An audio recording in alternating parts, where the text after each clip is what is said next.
Hi there, and welcome to this rather strange delayed live stream. Actually, what I'm doing here is just apologizing to everybody who queued up to watch at 7 o'clock, a little bit CET time, a little bit earlier this evening. We had a technical glitch, which I wasn't aware of because so many questions come in before the show, and from where I sat, everything looked completely normal. It wasn't until I got to the end of the show that I realized that there'd been an issue.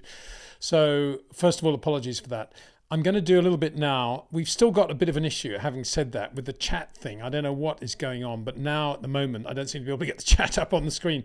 So I'm not going to make this a very long one, and I'm going to promise to do a proper live stream with everything working early next week, Monday, Tuesday, something like that. I'll have to let you know exactly when that's going to be. But if you can bear with me now, I'm going to just answer some questions or talk through a few of the points that people have made, because thank you very much for joining me now. I think it's really just a token to say thank you for that. And I can't bring them up on screen at the moment, which is incredibly annoying. I don't know why that is. But I'm just checking once more. No, it doesn't seem to be coming up. So let me just read them out and we'll do it that way. But because I can't get them up on screen, it's not going to be a particularly long live stream tonight. But Sujit says, what do you think about a Grand Prix in Finland? The Herman Tilke track called the Kaimi Ring was supposed to host MotoGP and they ran out of money. Liberty could inject some cash and get it ready. Well, I'd love to see that. I mean, Finland has a wonderful motorsport history in many areas, rallying obviously, but also circuit racing. And it's produced some brilliant racing drivers given the population of Finland. So why not have a Finnish Grand Prix? Wouldn't it be wonderful? I suspect the issue is going to be, but how much money will that bring into the championship and how much money have the Finns got? And it'll all come down to money. And Liberty, I suspect, are going to continue to expand or replace some of the existing races with ongoing big city races like Saudi Arabia, Miami, and Vegas. But to do a closed circuit race in Finland, I don't think that's on their menu right now, sadly. I'd love to think it would be, but I don't think it will be. So sadly, the answer is no to that one. Philip Roost says, a Gilles special for May 8. Yeah, well, we might talk about him certainly a little bit more. I mean, it was Jim Clark, obviously. His anniversary of his passing was on the day of the Japanese Grand Prix, and I put in that picture of Jimmy at the end of the video on Sunday, and that's obviously an emotional day for a lot of racing people.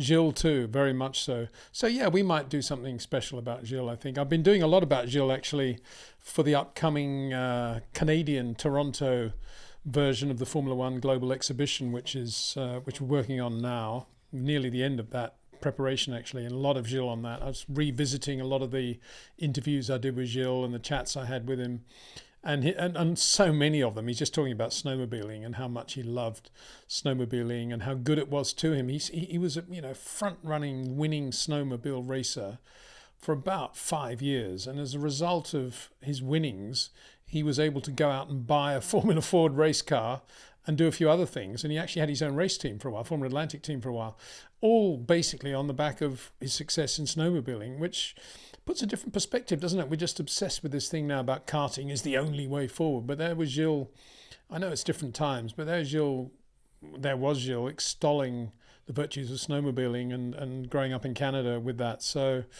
yeah, that was an interesting thing.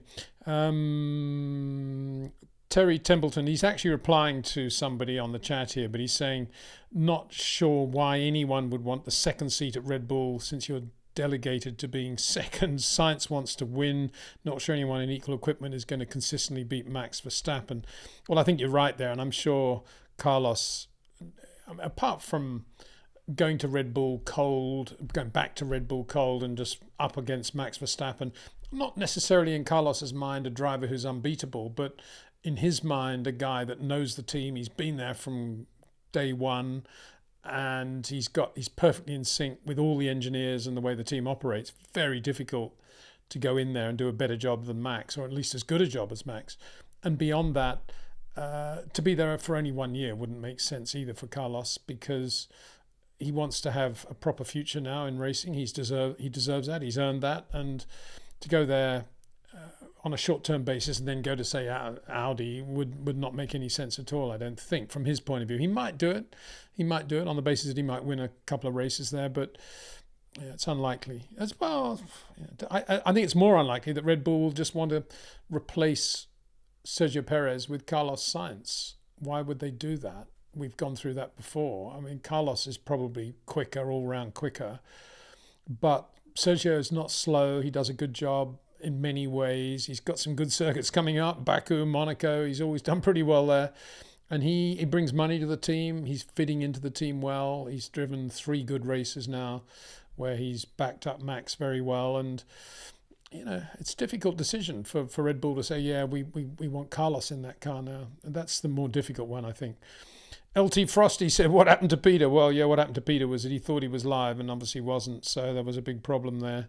Apologies again for that. Ricardo has his seat this year. Well, this is all chat you're having amongst yourselves whilst I was not appearing. So fair enough. So let's have a look at Dawn Falla says, unusual for Peter to be this late. Yeah, well, I was absolutely spot on the knuckle accurate with time, but sadly it didn't get any better. So there you go.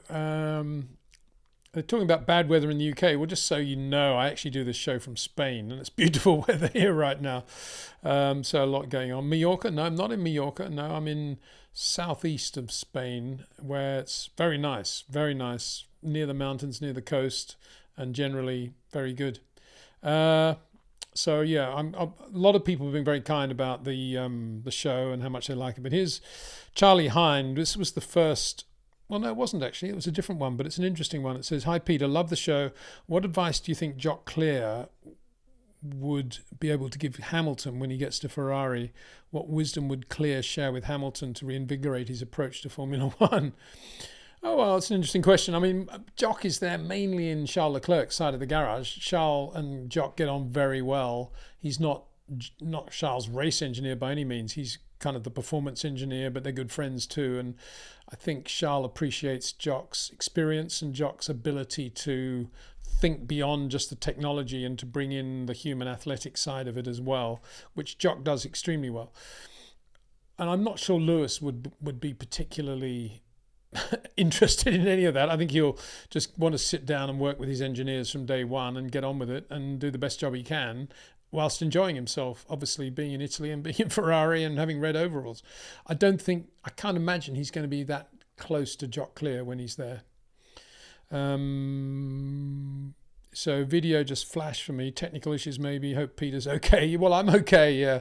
And as I say, I'm just doing this video now, this live stream, just to show that I'm appreciative of everybody that did stick around, and I'm sorry about the dramas of the earlier stream where it didn't work. And somebody said, I wonder if he's completed an hour's worth of broadcast without realizing he's not broadcasting. Well, that is exactly what happened. So here I am redoing it, Nick Bosman said, hi, Peter, hope this evening finds you in a good mood. I'm always in a good mood. Am I not? I hope so. I think we are. I am. Terry Templeton says, Raul, well, he says, replying to Raul, in the chat here, without his dollars that he brings to the team, I think Perez would be already out of Formula One. He isn't always there to take the win on the way, on the rare occasion that Max falters. I seem to remember that Bottas was very consistent. Yeah, I mean, it's a fair point, but as I say, he does bring the money, or not the money, he brings some money, which Red Bull don't necessarily need, but it's actually quite nice for them. They've got a lot of sponsors on the car now, so there's obviously the more Christian Horner can offset Red Bull's contribution against sponsorship, the better for the long term. And Perez does a pretty good job as Max's number 2. It's a fine balance, isn't it, between being just the right pace, not to be annoying for Max, but to do the job if Max falters, as you say. But he does do that. So everybody's saying, where is Peter? Thank you. Yeah, where was I? And then I said, I put out a message saying I'm going to do something a bit later tonight, and here I am. I'm not quite sure how many more questions there are, but somebody said, Lou Sequoia says, we'll be here, Peter. Thank you very much. All hail Britannia. Not quite sure Who saw Ronnie Peterson? Herbert Williams asking in general. Well, I saw Ronnie Peterson, and I knew Ronnie pretty well, and I was always a fan, even before I met him, just reading about him in Formula 3. Loved the way he drove that techno and everything he did, really, on the way up into Formula 1. The aura around Ronnie was definitely inescapable. He had this image of being super, super quick. He was a super Swede. Rainer Bissell was not far away, also extremely fast as well. And Ronnie was, as he hit the road, was just really quick all the time, and just fabulous to watch. A lot of oversteer, very oversteery driver, and a sort of slightly sort of languid version of Jochen Rindt in a way, I think, but beautiful car control in general. And one of my great memories of Monaco, I might have mentioned this before, is 73 early morning Thursday outside of Casino Square, Ronnie Peterson in the Lotus 72. Fabulous. Really good. Unbelievable, just touching the guardrail on exit with a lot of opposite lock on the car. Great.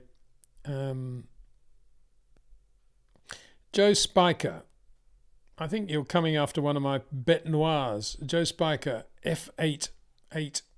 Good name, Joe. Hello, Peter. Greetings from the Netherlands. Do you think that the rule that drivers have to leave enough space on the outside of a corner for another driver has caused more crashes? I believe so. And that's part one of his. And part two is because drivers are now trying to overtake around the outside without it being their corner, and more lap one incidents happen because of its artificial racing. Absolutely, 100% agree. And the worst thing about it are the penalties that are now handed out to the driver on the inside who actually owns the corner. And in my mind, and I think in the mind of anybody with a racing brain, can basically do what he likes, and nobody turns in until he turns in. And they've changed all that. And now if you're on the outside, this is all under the great thing of, we got to have more overtaking, so let's make sure they don't squeeze them out. It's just pathetic. If you're on the inside, it's your corner. And if you're on the outside and you want to try something on the outside, good, go for it. Catch them by surprise, as Nigel Mansell did with Gerhard Berger in Mexico in 1990, when he passed him on the outside of the Perotella corner, the last corner. And just Gerhard was looking in his mirrors, just making sure he didn't leave any more room than he needed going on the inside in that last lap. And Nigel just zapped left and passed him on the outside of a really quick right-hander. Unbelievable pass. And that was what racing's all about. And today they've watered that down into something so ridiculous that it's better to be on the outside than the inside, I think. It's just crazy. And it's one of the worst rules they've ever come up with in Formula One, I think.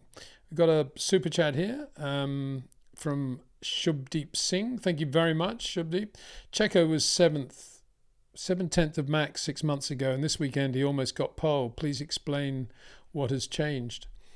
I think that Checo is doing a better job now. I think the RB20 possibly has a bigger sweet spot than the RB19 even. And I think that with those Pirellis, it was quite difficult on the soft tyre to get the lap absolutely perfect. I don't think Max got the perfect lap there. But Checo, having said that, was pretty near him all weekend, wasn't he, when they took the fuel out of the car? He was quite near him. So, there's not going to be a lot between them, providing Checo does the job. It's a very good car, very good team. He's been there long enough to know how to get the best from it. And it just, in some ways, it just shows how consistently good Max is. Because Perez is not a slow racing driver. Lest anybody think that he is a slow racing driver, think again, he's not. I mean, he's won races in a very impressive way over a number of years. And he's been near Max quite a lot. So I don't think it's any more than Checo just doing a very good job right now. And so even more, and I think he's under pressure in his own mind. He's probably thinking, I might lose this drive to Sainz or something like that. So he's absolutely got his act together, isn't he? I think that's what's going on. Good question. Thanks for that. Carl Jeevers. Hi, Peter. Saw a Murray Walker James Hunt prediction preview of the 92 season in which Nigel's temperament was discussed. Any comments? Not really, other than I don't think either of them knew Nigel very well, and probably wouldn't have understood the real Nigel. I think that's probably what I would say. A lot of people, when Nigel was racing, a lot of people misunderstood Nigel or focused on a lot of things that were unimportant to what he was as a racing driver. Nigel was nothing but incredibly self-confident in his own talent and never ever gave anything less than 100% in the race car, and always wanted to pass the guy in front of him. He kept life pretty simple. And I don't think people, certainly the British press, were not particularly kind to Nigel, even when he was successful, let alone before that. And I don't know whether Murray was influenced by that or not. He probably was initially. I think he became a bit of a Mansell, sort of late Mansell supporter, but James Hunt probably never really understood the Nigel way of operating. I think James, as another question, James said something along the lines of Nigel chokes under pressure. He should have won 2 or 3 championships before 92, which is just complete nonsense. Because, I mean, what does he call choking? Having a rear tyre blow at Adelaide in 86, or a wheel nut coming off in Hungary in 87, or what's choking about that? Nothing. I can't even imagine what he was thinking. But then James, he kind of said what, I'm not saying he wasn't bright. I love James's commentary in general when he was watching it live, but I think in terms of actually understanding guys like Nigel Mansell, I'm not sure he had much feel for it. So another super chat, NC Paddock F1. Thank you very much indeed for that. 57 wins. Max is 15 wins away from having as many as Michael Schumacher won at Ferrari alone. It's incredible what he's doing at the age of 26, going on 27. Yeah, he's just maximizing his opportunities, isn't he? That's what Max is doing. He's getting the best from a very good car in a very good team, and he's making very few mistakes, and he's kept his head clear of all the clutter that comes with being successful and famous, and just continuing to do the job as the raw racing driver that he is. And that's great to see, wonderful to see.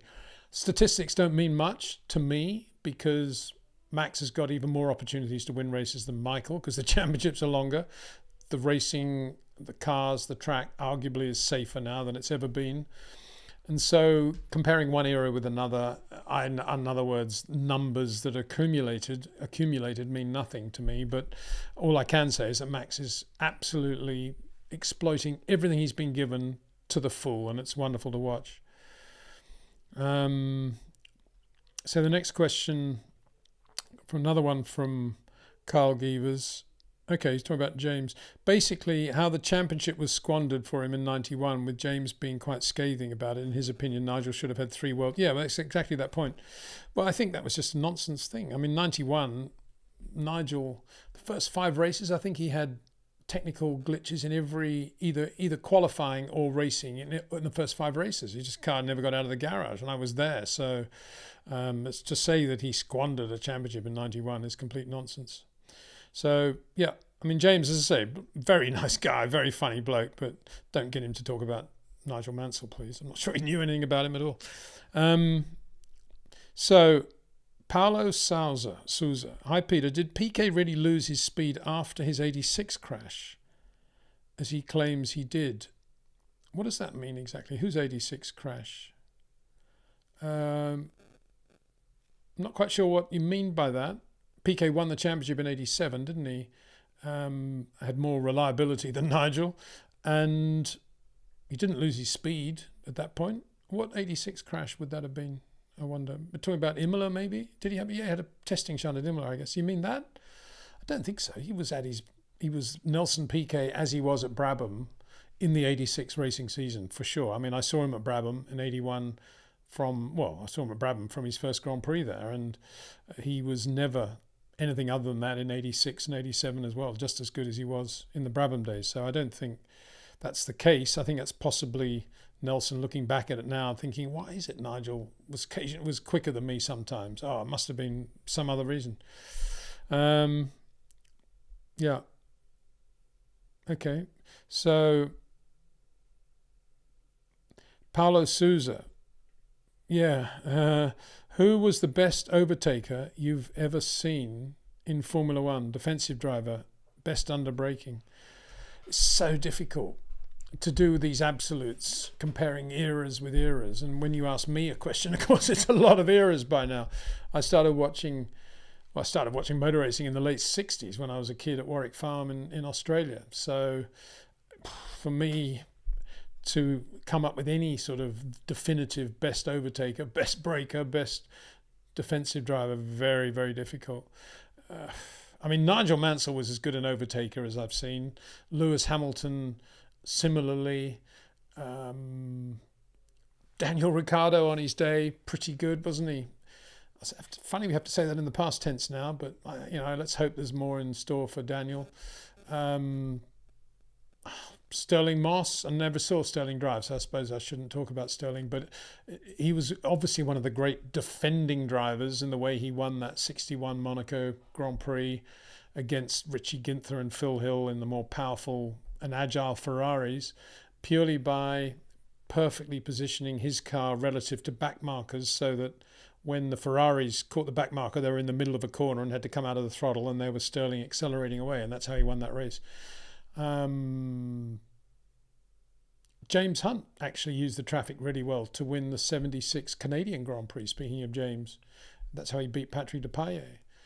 Using the traffic well, which I guess comes under the heading of defence, is an art that we don't see anymore because we have GPS and penalties and impeding and all that stuff. But in those days, using the back markers was a real art, and it was all to do with judging speed, closing speeds, distances, and positioning of the car in a corner. So that was an art. Fernando Alonso, pretty good in defence. I mean, if you can brake test somebody and get away with not brake testing, that's pretty good. That was a joke, by the way. No, but he was pretty good. He is very good in defence, I think, Fernando, and probably quite good in attack. There have been odd moments with Fernando when you thought, how did Pastor Maldonado beat him there? Or how did Daniel Ricciardo pass him on the outside on the first lap at Vegas that year? But in general, Fernando's pretty good, isn't he, in traffic? Rubens Barrichello, Jackie Stewart, Jim Clark, defence, attack. People would say Jimmy wasn't the greatest of attacking drivers, but he wasn't really in that. He didn't have to go attacking very much because he was usually at the front of the race. But if you think about races like the 62 German Grand Prix in the wet, when he passed, 13 cars on the first lap, that was impressive, or is impressive. And that's, so it's very, most of the great drivers have been very good. Mario, very good in defence, very good in defence, I thought, and not bad in attack either, actually. So there's another one. Think of any driver that's driven through the field, and they've all got to be pretty good at overtaking, haven't they? I think it's much easier now to overtake than it's ever been. I mean, have you seen the stats for the Alpines and the Japanese Grand Prix? They were passed 20 times in the race, the two cars. Unbelievable, isn't it? And that's because of tyre deg, it's because of a million other things, but it just shows, it shows how pathetic Alpine are now, doesn't it, really? Nothing else. It's just ridiculous. And it's so easy to overtake now, and nobody gives any defence. I mean, as I said in the video, I was astonished that Lando didn't try to prolong Perez passing him, because Perez hasn't got a reputation, and certainly in terms of what we've seen from Perez, he isn't the world's greatest overtaker. He's very good in defence still, but he's not the world's greatest overtaker. And so why did Lando just make it so easy for him and just move over for him? Oh, well, his tyres are newer and, he had more grip. No point in fighting him. Well, there is point, because something might happen, And I was very disappointed with that, actually. I thought Oscar did a good job with George, not giving George any room at all, and actually putting George in a position where he then made a ludicrous decision to try and pass him into the chicane, where he was never going to get past. There was never going to be enough room for them side by side, even if Oscar did. Well, he went right off, didn't he? And more absurdly, there was a DRS zone immediately afterwards. So that was pretty good work by Oscar, because what it actually did was drop him back a bit. Yeah, he eventually got him a few laps later in the DRS, but then he didn't get the Aston Martin, did he? And that's possibly because he took that risk with Oscar then. NC Paddock F1, another super chat. Thank you very much. How do you think Max handled the apparent understeer, particularly in turn 11? Because I thought he just managed it beautifully by keeping the car in the middle of the corner and widened his exit. He he often does that, doesn't he? He gets the car nice and straight and never plays around with the exits at all.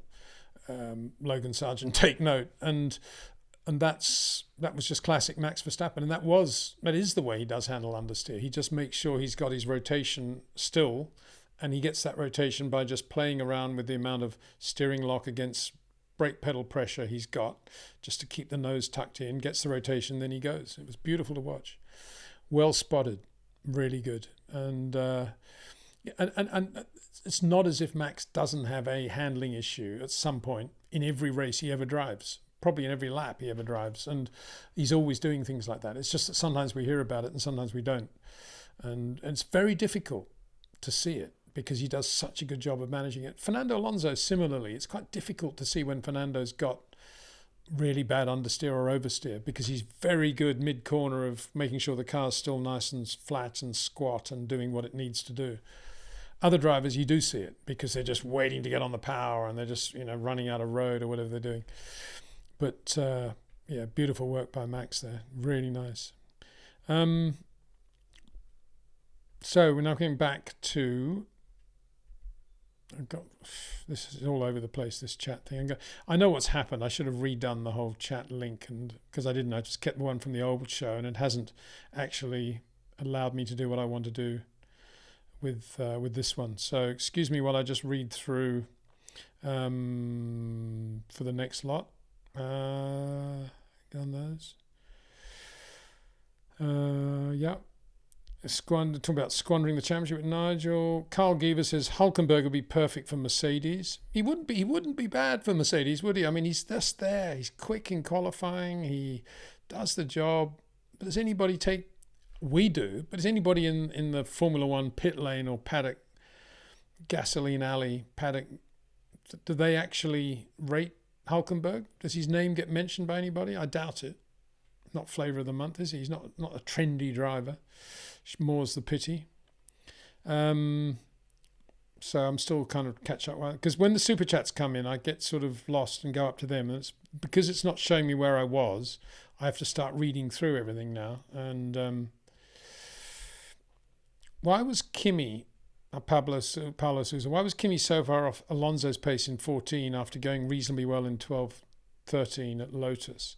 Lack of motivation, new regulations, or is Alonso really that much better? No, I think that was 2014 spec Kimi. It wasn't, Kimi McLaren spec. He lost about a tenth, I think, by the time he got to Ferrari, when he won the championship at Ferrari. And then he lost probably 3 or 4 tenths more by then. And that was just Kimi. He does what he does. He didn't follow the stereotype of racing drivers.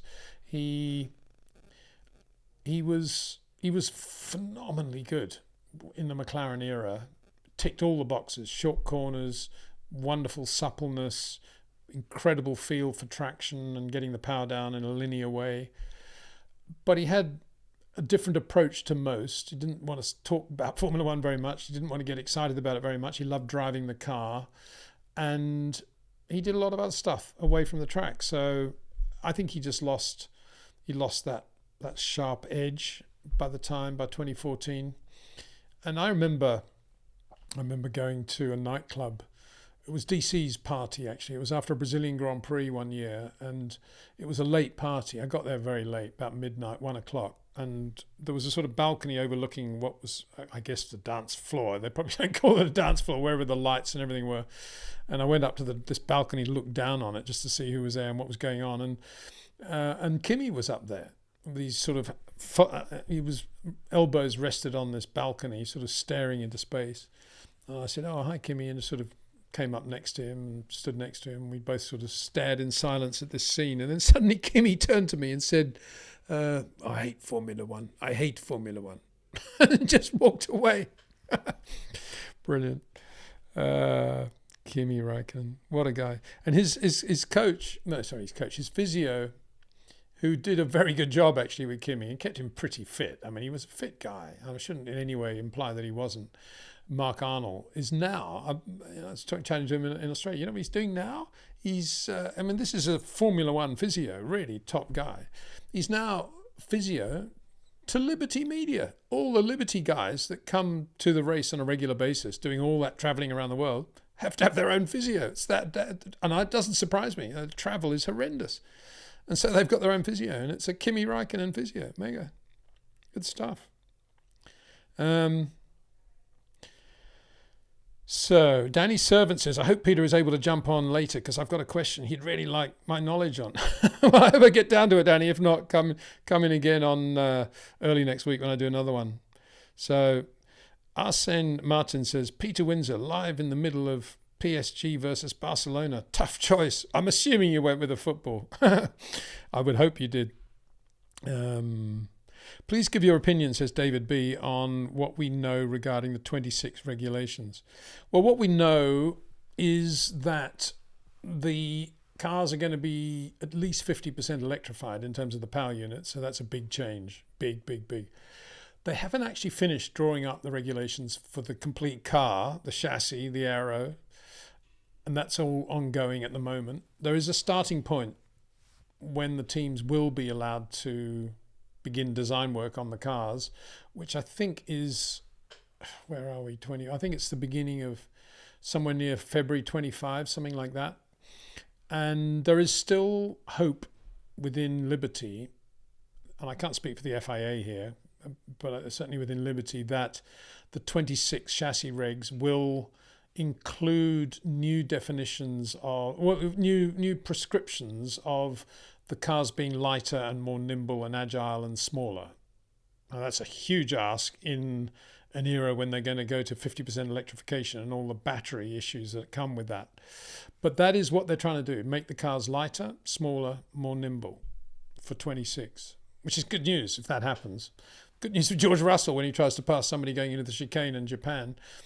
And two of these enormous Grand Prix cars, do they fit side by side anyway, going through a chicane at Suzuka? I doubt it. You can actually fit the two of them together. You've got, one of them's got to go up on the curbs, at least, I would have thought. So Augusto's also wanting me to talk about Kimi, so I've kind of done that. So Augusto, I hope that kind of answered what you wanted to ask about Kimi as well. Was what made him so quick? Yeah, just Japan 05 was fabulous, wasn't it? And he was so good when it was one lap qualifying as well. That was another thing that really helped Kimi, I think, because he didn't feel the pressure. He was just completely, oh, well, yeah, okay, get in, drive the car. And he just did everything on feel and touch. And the famous episodes of when Shanghai, where we're going next weekend, was first on the calendar. There's DC's down at the McLaren factory doing days and days of sim preparation. And Ron's wondering where Kimi is. Where's Kimi? Kimi coming down to the factory? Oh, no, I see the track when I get there. And I don't know, did he do a track walk with Mark Slade, his engineer? Probably not. First flying lap, quickest guy on the circuit by a mile. That's just natural touch, isn't it? Brilliant. Love it. That's what Kimi was all about. And it's, who's the nearest we have to Kimi now? Probably Fernando. He's a bit of a loner. No, he's not a loner. Fernando's does his own thing, his own way, doesn't he? As Kimi did. And that's, that's a good thing, I feel. So there you go. What's going on here? Hi, Pistol Pete. Am I Pistol Pete now? I suppose so. Any fun nicknames Formula One personnel would give each other over the decades? Well, yeah, plenty that can't be repeated here. Most of them to do with subjects that we won't in any way come around to on this live stream, but a typical motor racing, all to do with that sordid stuff that shouldn't be there. I'm just trying to think of some that were. Bernie was known as the Bolt by people who worked for Brabham. Bernie the Bolt. He came in like a bolt, went out like a bolt. Everything was staccato and fast. He was just Bernie the Bolt. Colin Chapman was Chunky Chapman, which he didn't really like at all, but he was. Ken Tyrrell had a fairly... I won't. It's not fair to talk about that fence. No, I won't mention that surname for Ken Tyrrell. Who else was there? Oh, I don't know. They're all very silly things, weren't they? Yeah, we all had those names. We never called Prost the Professor, I can tell you that. That's just complete nonsense that came up in the press long after he raced. He was never known as the Professor. That's just rubbish. And what was Nigel known as? I'll tell you, I used to be known as Windy by Nelson Piquet in that stupid magazine they had, the Hissing Sid magazine, to do with the Brabham logo. They always used to have a go at me because they knew I was a bit of a Mansell. Well, I was a Mansell guy, and I was known as Windy Windsor. Quite sure what that meant. But anyway, Nelson thought it was very funny at the time, I think. Yeah, well, some others will come to me, no doubt. Moving on quickly. Quentin Hirschfeld. Hello, Peter. I wanted to know your opinion on Nick Heidfeld. Personally, I think he was super fast, consistent, great in wheel-to-wheel, would have been a perfect fit for McLaren and Lewis in 2008. Yeah, I was always a fan of Nick Heidfeld's. What do I think about him now? I think probably, unfulfilled, but he did have reasonable opportunity to do well, didn't he? If you take the BMW support, Williams and everything else. And at a time when they were pretty good cars, I first met Nick Heidfeld. What year was this? 95 would it have been? Macau, Formula 3, when he was driving for Bertram Schaefer Racing, I think. And I remember leaving the pits about 6 o'clock to go back to the hotel. And this guy, who I'd been watching him a little bit because he was going very well. He was very quick. And I thought, who is this Heidfeld? Weird name. And sort of went over to see who he was. There he was, sweeping the floor of the garage with the broom. Oh, wow, this guy's going to make it for sure. I knew old Bertrand Schaefer very well. I said, Bertrand, what's going on? I said, you're racing us. Yeah, I put him to work. Yeah, oh, sure. Poof. That's why Nick Heidfeld was a good guy. He learned how to sweep the garage floors at a young age. Very good. Yeah, no, good man, Nick Heidfeld. Yeah. Foon, Phon, the name. Hello, Peter. Is there too many other driver aids these days? Are drivers too much under pressure, have too much at their disposal? Russell looking at his wheel in Australia, for example. Absolutely. I was talking about that only with a mate today. I'm not sure how many people agreed with the video I did about George and his toggling. But if George is now saying, oh, well, I was adjusting something on the steering wheel and I looked up and suddenly Fernando had braked earlier than I thought and I had to do this and to avoid him and massive shunt. What does that tell you? It tells you a lot that peripheral vision isn't taken into account when the designers are doing the ergometrics of the steering wheel, which is amazing. I thought it would have been. And I can't imagine a Grand Prix driver actually takes his eyes off the car in front if he's only half a second behind at 250 kilometers an hour, that he's looking down at the wheel while he's doing that. I find that absolutely astonishing. I still do. And so you can come up with a number of things about that. One is keep your eyes on the road. Two, if they didn't have any of that stuff on the steering wheel at all, they would have their eyes on the road. And maybe that's what we need to do. If they're not capable of doing it themselves, and they're not capable of doing it when it's safe, i.e. there's nobody in front, and they're just on the straight flat out, and they can do a little bit of that, then get rid of all those gizmos. Why do we need them? I know why we need them, because engineers say, oh, it's high tech, it's Formula One, blah, blah, blah, we can adjust this, adjust that.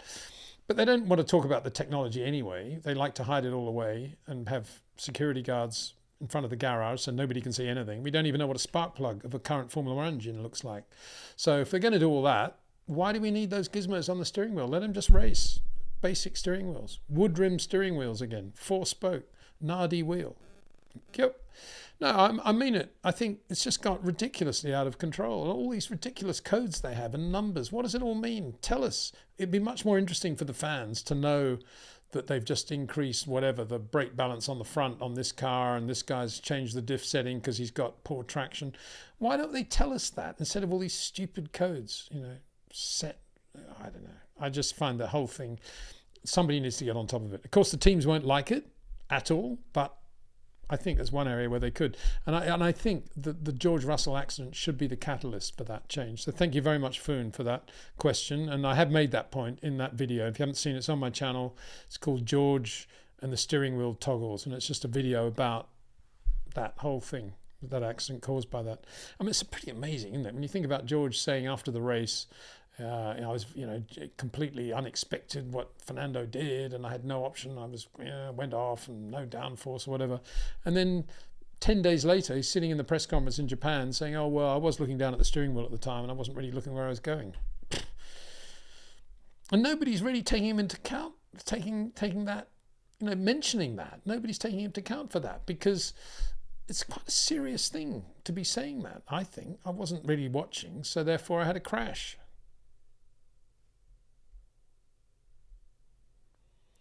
Here's an interesting question. Sarab Dubi says, Alex Albon's gap to Max in qualifying and races in 2020, when Red Bull wasn't the dominant car, was greater than Checo had last year. Still, everyone seems to hype him. I think you mean Albon there. What was it, more of Logan making Albon look good? Well, I can only speak for myself, and I did a video at some point when he was at Red Bull saying why Albon isn't as bad as you think, or better than you think. I think why Albon is better than you think. And I was talking about how very good he is with his transitions from when the car's straight to beginning to load up the steering. He's really soft in that area, and some of his inputs are really soft. But he's a long corner driver, and he is therefore prone to mistakes, and he's got nobody disciplining him at the moment, saying, do this, do that, don't do this, don't do that. And he's not finding that sweet spot of his own driving ability that Carlos Sainz has found, for example. And so he's just driving the same way that he always has. And I guess under pressure, he's making mistakes. So I think you make a good point there, Sarah, because Checo has developed a lot as a racing driver. Inevitably, when you're a team as good as Red Bull with Max there and Adrian and very good engineers, Paul Chucker Moynihan, those guys, they're really good blokes. There's another nickname for you, Paul Chucker Moynihan. And then, Logan Sargent isn't that slow. He's quite a quick racing driver, but again, a little bit like Albon. He hasn't got anybody breathing down his neck saying, don't do this, don't be spiky here, think about, let the car settle there, don't overwork your brain, just sit down and relax, think about the lap, do it in a structural, scientific way, don't get in an adrenaline pumping way. And that's not happening at Williams, quite clearly. In other words, they're not using Rob Wilson or people like Rob. They did at the start, but I think it's all faded away now. And that's why that's going on. Albon also is a very close mate of George Russell, who's a similar sort of driver, but George is a little bit more spiky and a little bit more talented in terms of car control and reflexes and just reacting to what the car is doing. He's sort of Alex Albon, slightly spikier, but to another level almost, very, very quick. And they sort of feed off one another, I think, it would seem. And that's one of the reasons that I don't think Alex is, at the moment, getting a lot better than he was. And same with George, really. George has kind of reached a bit of a plateau, and he's having some shunts that he shouldn't be having, really, in my opinion. CD91 says, Peter, what are your thoughts on the 26 regs? Not clear. Team should start development soon. Well, I've just said, what the situation is. I think there is a cut-off point, and I think it's the start of 25 for the 26 regs cars. And they haven't actually finished drawing up the regulations yet, so it's not as if they can start at any time right now. Bram Castor says, I just hope my home race at Spa is safe.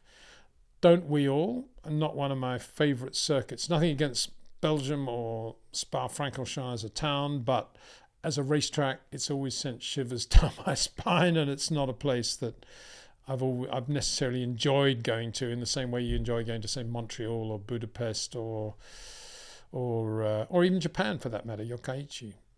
Nothing against it. It's just the racetrack and the history of it and everything that's happened there and the weather, and it's always very foreboding at Spa for me, that's all. Chris McClellan says, hi Peter from Christchurch, New Zealand. Do you realise that if they got rid of the budget cap, then last year, for example, Red Bull could also upgrade and improve their car even more to counter others? Yeah, or maybe it's worked well for them. Maybe they've had to be a lot more disciplined, and as a result, they've gone down the path that they know is going to work, and they haven't taken any of these sort of tangential development ideas that might have landed them in a bit of trouble. Maybe it's worked that way. Who knows? Who knows? Only Adrian probably knows, I would think, the answer to that. But everybody else must be thinking that way, because don't forget, Red Bull had well, they're penalised because they're winning championships, and B, they had that other penalty from 23, so 22 actually, leading into 23. So yeah, if they had there was no budget cap, where would Red Bull be? I think is the question. Yeah, I think more actually, if I think about it, and I made this point before, I think actually there was no budget cap. I think it's a big question mark now, but you would assume that Mercedes, Ferrari, McLaren and Aston Martin would be nearer to Red Bull because they'd be just churning out different cars just till they got one right with no budget cap, because Mercedes certainly could afford to do that, and probably Ferrari. So they would have been doing Red Bull copies, they would have done other versions of their own car and done all this stuff, test team and everything, whatever. And they probably would be nearer as a result. And it's probably affected them a lot more than it's affected Red Bull. So Brandon Hollis says, "Hi Peter, just curious, what was the first Grand Prix you ever attended and what are your memories of that race?" Well, first World Championship Grand Prix I ever attended was the 72 South African Grand Prix in Kyalami, won by Denny Hulme in the Yardley McLaren M19, led for much of the race by Mike Hailwood in the Surtees until he had a water leak in a radiator line due to a stone. He should have won that race, Mike Hailwood. Great shame. He was really quick. Firestones were good that day. The Surtees was really good. Mike was a quick driver. Really got on well with Mike. Lovely guy. Got to know him in the Tasman series in 71.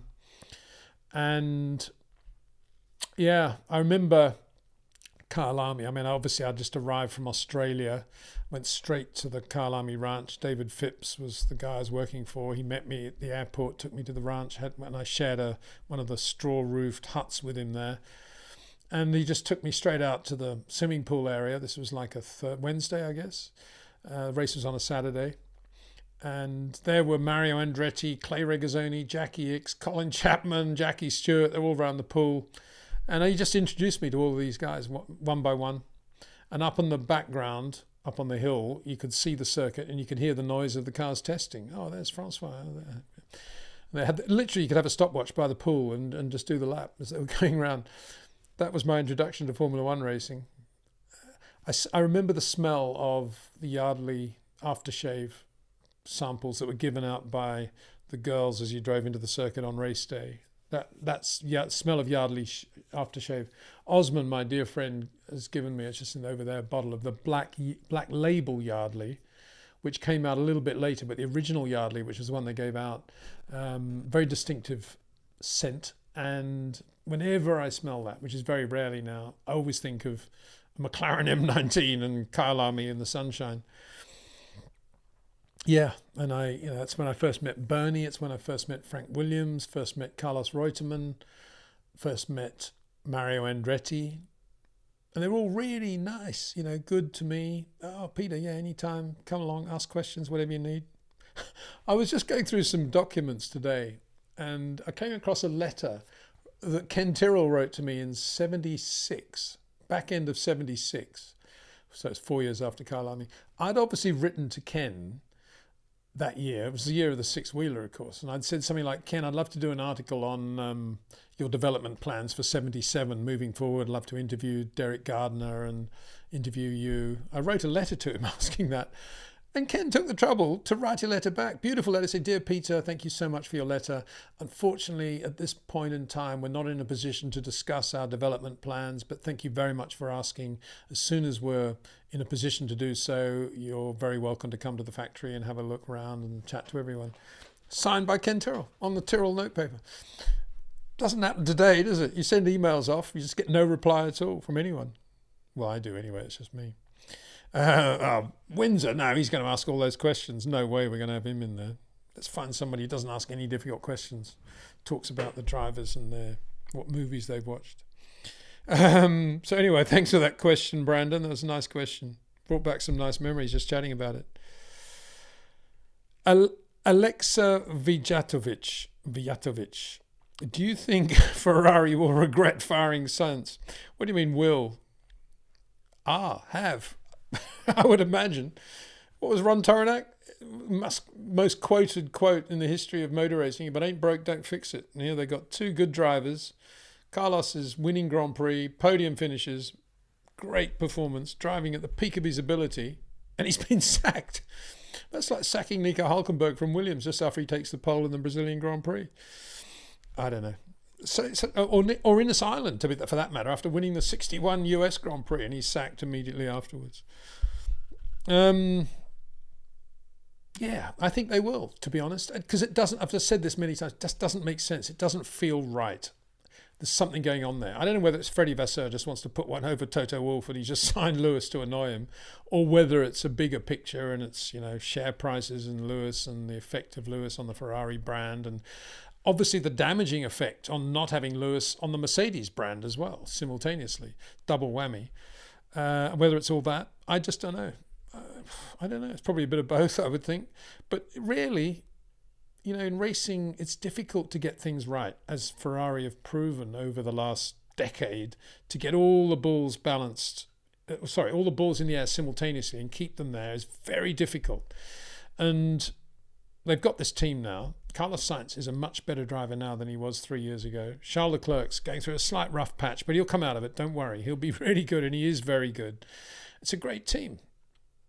Good car now. It's a better car than it's ever been for a long time. They've done a much better job than their nearest opposition, not including Red Bull, over the winter to get that car where it is. All credit to the team and the drivers.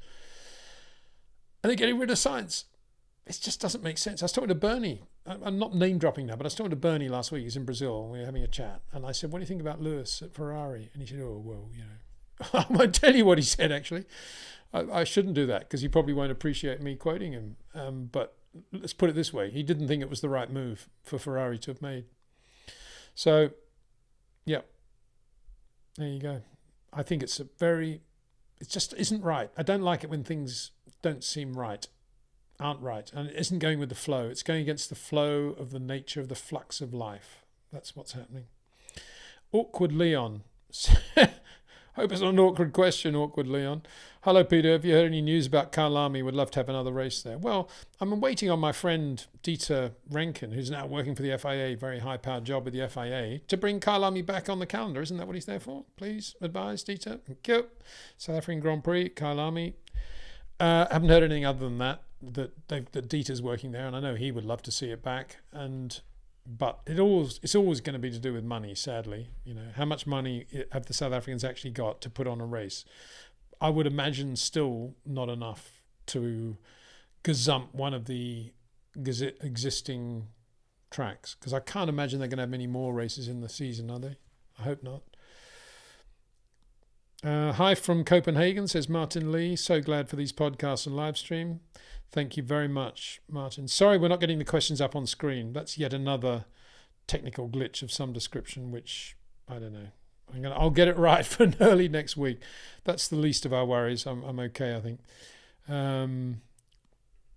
You're telling me something I didn't even know now. Hi, Peter. Isn't it just silly to have a sprint weekend in China when they haven't been there for a while? Do they really think that more chaos means a better show? Well, no, I didn't even know it was a sprint weekend. I try to switch off whenever that sprint word appears, and I try not to look at the calendar. Excuse me, so that I don't get too depressed. And you're telling me it's a sprint race in China. That is bad news, isn't it? It means we're not going to get the best from qualifying. We're not going to get the best from anything. It's very silly. I agree with you 100%. It's a good circuit. It's a great circuit in China, I think. I wouldn't say great, but it's a good circuit. Lots of interesting stuff. Turn one's the famous corner with the increasing radius. Bit line lock there. You're going to see even the Carlos Sainz or Lando Norris looking as if they're short corner drivers going in there. There's not much else you can do, but just sort of really get in early there. It's a lovely corner, lovely looking corner. There's some great corners there as well. That quick left-hander in the middle of the lap, and then another, and then that last left-hander is a difficult corner as well. It's quite difficult not to brake too early for that last left-hander, from what I can tell, talking to a lot of drivers. And then also you've got that business coming out of the last corner and then lining up for the first corner. It's a bit like coming out of the Ascari chicane at Monza, going into the Parabolica. Look for the drivers who are bright enough to stay absolutely on the right-hand side, accelerating parallel to the curbs, up to the start-finish line, through the timing light, before they then move across to the left for the right-hander turn one. And any driver that starts to peel across to the left before the timing light is putting lateral G through the engine, taking a few revs out of the engine, when he doesn't need to, just before the start-finish line.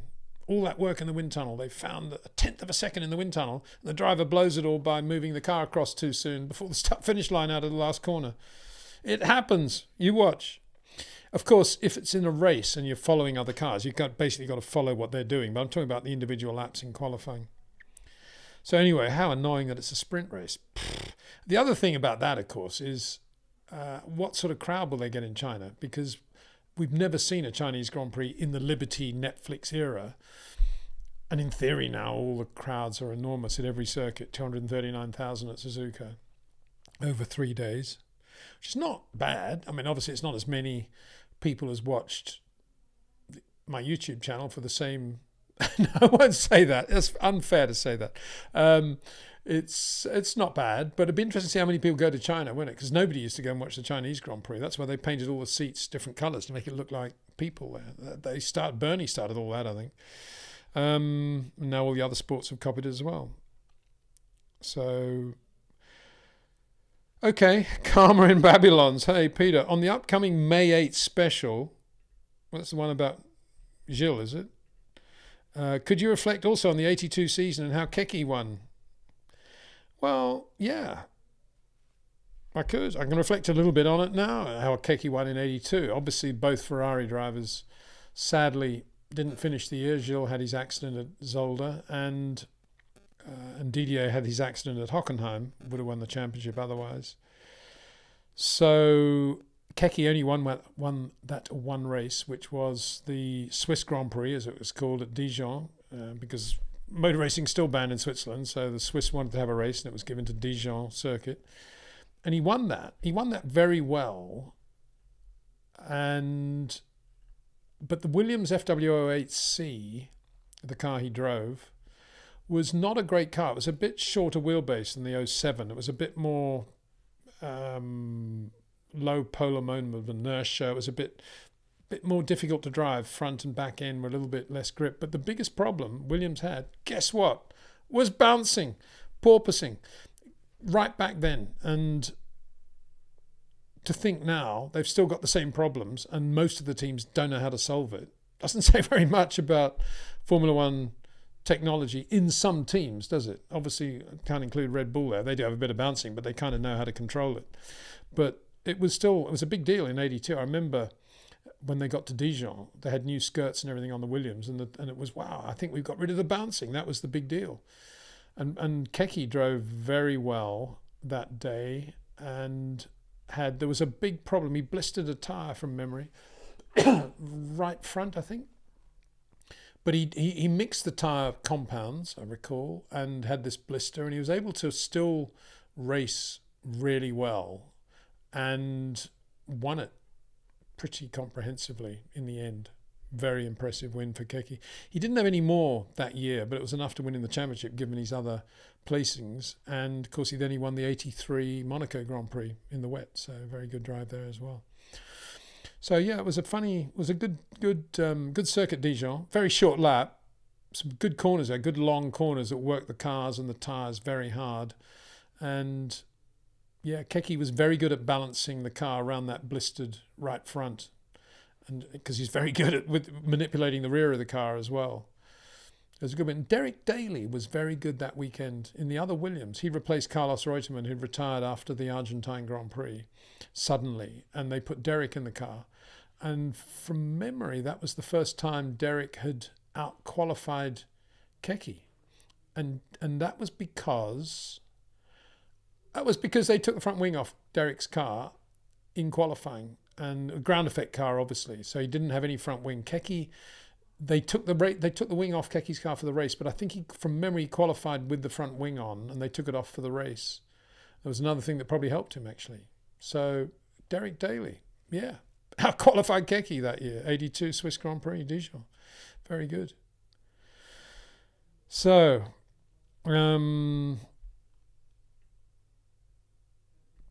just going here. How was Mallory Tolman, Tallman? Hi, Peter. We know Max's performance isn't just the car, though it is good. Are there any other cars since the 22 era regs that you think he could have won a race with? Oh, yeah, I think so. I think I mean, Max is super good. For sure he would have won Brazil the year George won it, wouldn't he? He would have won that race because George won it, and so Max would have won it. I think, let's think of a race that nobody else won that Max would have won had he been in their car. Let's think about that.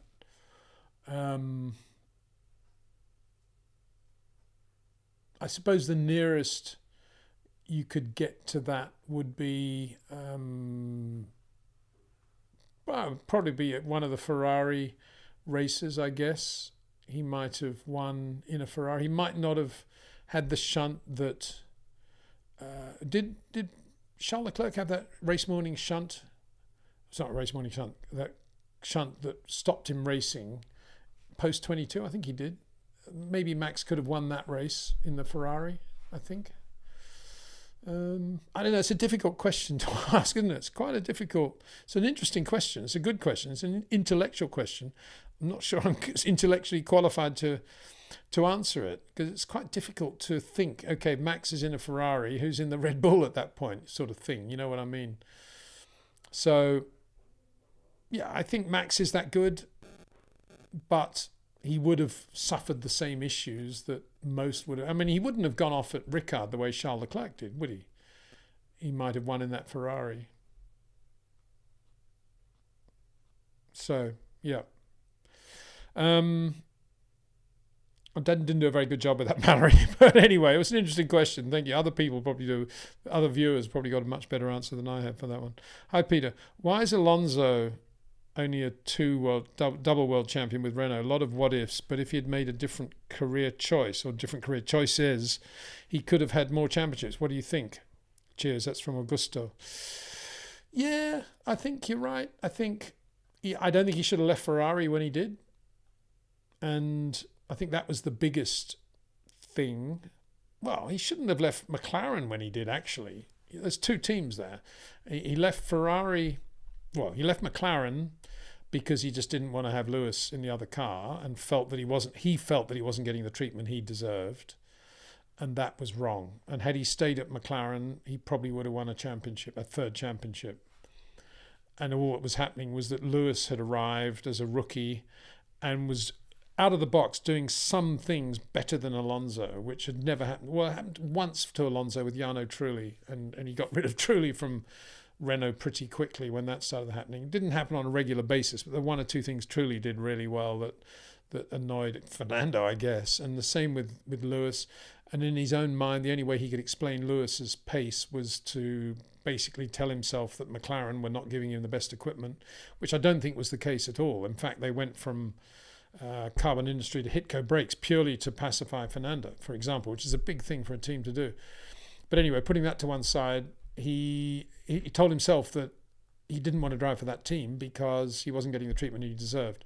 Had he stayed and had he been more rational about it and said, there's a few things that this new guy's doing and I'm going to learn from, and I'm going to continue to be better in all the other areas, and this is a really good learning curve for me, even though I've won 2 championships, I think he would have won more championships. And the same at Ferrari. I don't think he should have split Ferrari down the middle effectively as he did, and because Felipe Massa's a pretty easy guy to get on with, but by sort of race 5, the team they were barely talking, and to create that situation was not good. And had he stayed at Ferrari, I think he might have won a championship there. Might have. I'm not convinced about that, but he might have gone in a different direction. But certainly McLaren, yeah. And that's all because it was a bit like Nelson Piquet at Williams explaining to himself why Nigel's beating him. It can only be because Williams are giving him special treatment because he's a British driver. That sort of thing, which is all nonsense. Bearing in mind Nelson was contracted to have the best Honda engine of the 2 on the dyno before the race. Any new part that came out of the factory that was an advantage would go to Nelson first, and he had full use of the spare car at every weekend. He was the number 1 driver, but he still left in a sulk because he didn't like the way Nigel was beating him. Same with Fernando to some extent, well, a big extent with Lewis. So that's why he's only won 2. He should have won at least 3, if not 4. You're right. He's that good. Adrian Cheng says, hi Peter, might be worth having someone read the chat and highlight the best questions, comments for you. Yeah, that's very kind of you, Adrian. Maybe we should we should do that. I mean, I've got several people that possibly I could do that with. The trouble is, they don't always know what I want to talk about and what I don't want to talk about. A and B, I do these live streams at such odd hours for most people, and at fairly short notice. It's quite difficult getting people on a regular basis always to be there.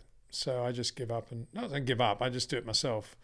And it's not bad in a way, because I can see everything that's going on, is it? I don't know. Central 99, hello Peter. Joe Saywood said on a Missed Apex podcast that Kimi Antonelli could join Formula One this year to replace Logan right after his 18th birthday at the Italian Grand Prix. Thoughts? Yeah, I think he could. And I think he could do, I mean, that's the obvious place to try him out and run him. It's not that demanding a circuit. And obviously Mercedes are a supplier of engines to Williams, so they have leverage there. And Logan, I'm sure, doesn't feel very good about Williams now after what happened in Australia. And I presume Mercedes would pay all the bills anyway. So I think, I don't think it's a big stretch of the imagination to see that happening. And I think they could even race him in next year. I don't see that's a problem if they think he's that good. The interesting thing will be to see if he is that good and how he goes the remainder of the F2 races. He's doing pretty well, isn't he, against Oliver Berman right now at Prema. He looks pretty good. Oliver didn't have a chance to do much in Australia because he had that engine failure. So that shouldn't be taken into account at all. But overall, he's been there or thereabouts with Oliver, which is good, with Ollie. But is he, if he's the next Lewis or the next Ayrton, then, or the next Max, then we need to see it in the next 5 or 6 Formula 2 races. It will show if he's that good. Because if Lewis at that stage of his career, or Ayrton or Max at that stage of their career, not that Max ever did F2, of course, would have been right there, would have been winning races straight off. So we'll see how he goes in the next few races. I'm not sure Mercedes will read too much into the next few races because I think they're already committed to believing that he's that good. It's an interesting question. Franz Hetteran, do you think Senna would be good in this era? You talked about him being a long corner driver. I feel like all the dominant drivers these days are short corner drivers. Love Senna, of course. Love Senna, of course. Well, Sainz and Norris are not short corner drivers, and they're going pretty well right now. And George isn't either, really, but he's not going that well, I suppose. Nor is Perez. So they're all going quite well. So you don't have to be a short corner driver to go well now. You can do it the way Carlos Sainz does it, and you can win races. And he does it. He's just found a nice sweet spot within his own talent of just leaving a slight margin. Just don't brake quite as late, and let's just be a little bit more gentle on what we're doing. He's still basically taking the same corner, but he's doing everything with a little bit more softness, and that's why he's found this beautiful sweet spot. And it started about 18 months ago. There's nothing wrong with that. It's just the way he drives. And Ayrton was that sort of driver to perfection.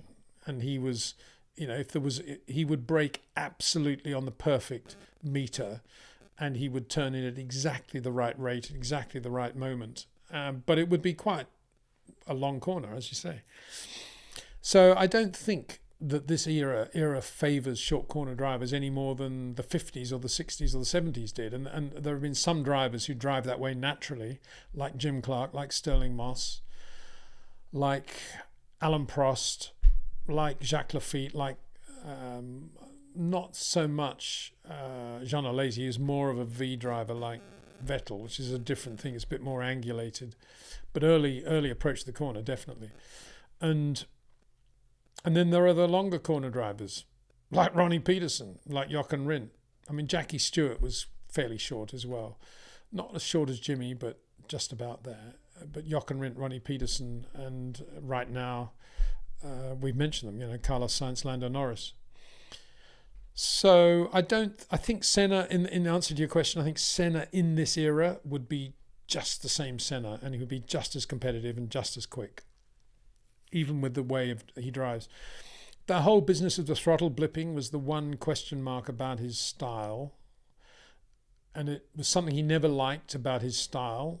And it was something that he tried to get rid of, but it was a habit that he couldn't get out of, and it served him quite well in some turbo days. Not every turbo day, but some days when throttle lag was a real issue, it helped a little bit. He did it naturally, but then most of the drivers, if they had throttle lag, were doing that at that point anyway, so it's not that difficult if you're forcibly trying to find the moment when the power's going to come in. But that was always a bit of a weird thing. How that would work today was what I was getting round to with the the way the throttle linkage is now, or not how it is. So that would be an interesting one. Probably be okay. He probably wouldn't be doing that, I imagine, even today. And I think he'd be right there otherwise. I really do. He was just phenomenally good. Incredibly good. Amazingly competitive. He'd probably really not like any of the sporting regulations of today. He'd find them far too smothering of his style and what he wanted to do on the racetrack. Paolo Tragini says, "Hi Peter, in your opinion, will Ricciardo be dropped by V-carb or at the brake?" Well, Red Bull are pretty volatile on things like that, aren't they? And they're giving him his chance right now. I said at the start of the year how Yuki Tsunoda and Daniel line up is going to be one of the most interesting of the year, and I think that's proven to be the case. And the result is, at the moment, full marks to Yuki Tsunoda. What a driver. He's getting to the point now where he's earning himself a drive next year in another team, hopefully, even if Red Bull don't have anything more to do with him because he's a Honda driver. But he's so good and doing such a good job of under pressure in qualifying, getting into Q3 when he needs to, and then getting points in the race, not making really mistakes, passing people on the outside on hard tyres. I mean, the guy is really good. I'd hate to see him leave Formula One at the end of the year. And it's difficult for Daniel to do anything about that, other than just keep believing in himself that it's all going to come right. But, Liam Lawson must be just desperate to get out there. And I'd love to see Liam Lawson in that car alongside Yuki Tsunoda. Nothing against Daniel, because he's such a good guy and he's a good racer, and we've seen how good he is in the past. And let's hope he gets it together. But I'd love to see Liam Lawson as well, because I think he's a real untapped talent too. Arsene Martins. "Hi Peter, there's been news that Alpine is up for sale. Sad to see it again, but in your experience, what usually causes a team to fail to the point of being sold?" Well, I don't think it's anything new there. I think Alpine has probably been for sale for at least 18 months now, if not longer, as have, let's call it Toro Rosso, so we know what we're talking about, V-carb, as has probably Haas, as has probably Aston Martin. If to the right buyer, those teams are probably all for sale on an ongoing basis. But the problem is the owners of those teams want massive amounts of money, because not only is it the assets of the team, but it's also the great franchise, the Formula One franchise. And it's name your price with these franchises. And that's what they want. They don't want new teams coming in. They want to make billions on their franchises, hundreds of millions anyway. So let's say, if somebody came along and said to Alpine-Renault tomorrow, "We want to buy this team, 600 million to buy the franchise, and we've got another 2 billion to run the team over the next 3 years. The FIA are going to approve it." Of course, they'd sell it the next day. What causes that? Mismanagement, absolutely mismanagement. Guys running the team that know more about banking and share prices than they do about racing and what it takes to put together a good Grand Prix team and how to get the best from drivers. There aren't that many racers out there actually running the teams these days. I'd say Freddie Vasseur is one. I'd say Ayao Komatsu is another. But a lot of the other teams, Ferrari, I've said Freddie Vasseur. Let's look at some of the others. Gene Haas is a little bit of a racer, isn't he? Yeah, so he's done a good job there to have Komatsu in there. Sauber's a little bit, I don't know what, a bit antiseptic, and they're run by a lot of people who know how to make money and as I say, worry about share prices and all sorts of other stuff, but not by racers. And I think most of you know what I mean by that. I've got friends in Formula One who are on one hand, and they're racers, and they're people that understand racing. I don't have to say very much, and they know exactly what I mean, and they don't have to say very much, and I know exactly what they mean, and we usually agree about everything anyway. And then there's all the Formula One people who are not racers, but they're all Formula One people, very important people, shuffling important papers everywhere, like Mr. Brown in, in Paddington, and there's a lot of that going on, a lot of paper shuffling, and there's a lot of important people and a lot of people making decisions about the sport that they don't really understand in the bottom line. And when you see the way a lot of these teams are being mismanaged and the amount of money that's being wasted, it is just appalling. Absolutely appalling. I mean, think about Alpine. It wasn't that, what was it, 2 years ago? 2 years ago, Esteban Ocon was leading Lewis Hamilton throughout the Japanese Grand Prix and finishing 4th or something. Now he's struggling to finish 15th. They get past 20 times in the race. It's pathetic. And look at Aston Martin. There's a lot of talk about Aston, how well they're going. I mean, when they were Force India and they had half the budget, probably less than half, they were winning races. They won a Grand Prix, you know. It was Racing Point then, okay, but it was just the back end of Force India. And when they were Force India, they were right at the front many times.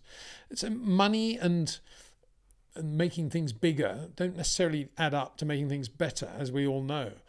And the problem is there's too many people who know how to make money and not enough people who know how to win races now, I think, in the pit lane. Easy for Windsor to say that where he's sitting, and I'm sure the people out there making all the money and running the teams into the ground don't care at all. But I do, because Renault to me has got a lot of history, a lot of heritage, a lot of good people at Renault over the years, and I got to know them very well during the Williams era, 91, 92 particularly. Really good people. You know, Christian Conson, Dennis Chevrier, all those good guys. And before that, when it was the Renault team, Gerard Larousse, Marie-Claude Beaumont, fabulous. Now, what a shambles. Terrible. So sad to see it. And it's why? Just ridiculous management decisions. Good people leaving or being told to leave. Worse. Otmar, good example.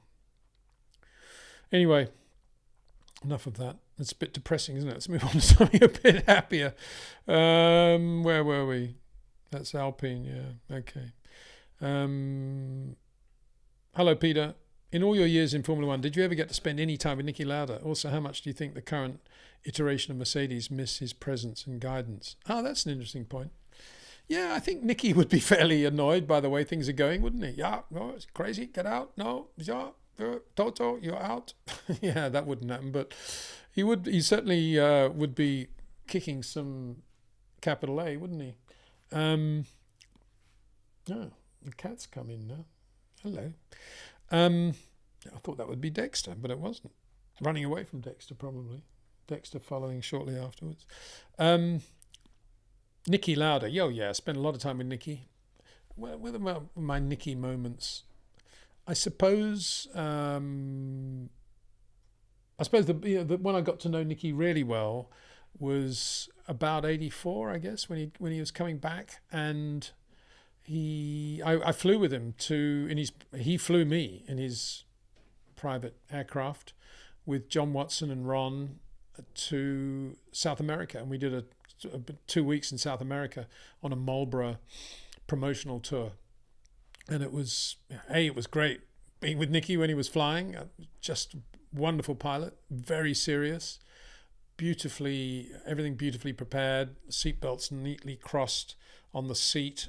Every time we refueled, we get back in and there the seatbelts perfectly laid out, everything clean.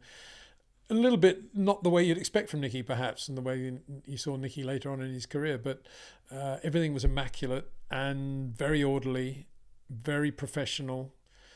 And then on the road, just a funny guy, and it's the same sort of staccato way of speaking, but very funny, very bright, very intelligent, lovely guy. Had a lot of laughs with him. Drove on the road with him a bit there, and very, very like Jackie Stewart in the way he drove. You couldn't really feel when the car was accelerating. Everything was done so smoothly and gradually. We're talking about a VW Passat here, old one, but everything was beautifully smooth and the gear changes were perfect. The clutch release was perfect. Most of it was one hand on the wheel while he's looking around at everything else that was going on. And I did several interviews with Niki, and I was always a Niki Lauda fan, funnily enough, when I was a kid in Australia, reading Motoring News 6 months late, when they were in 2-litre sports cars.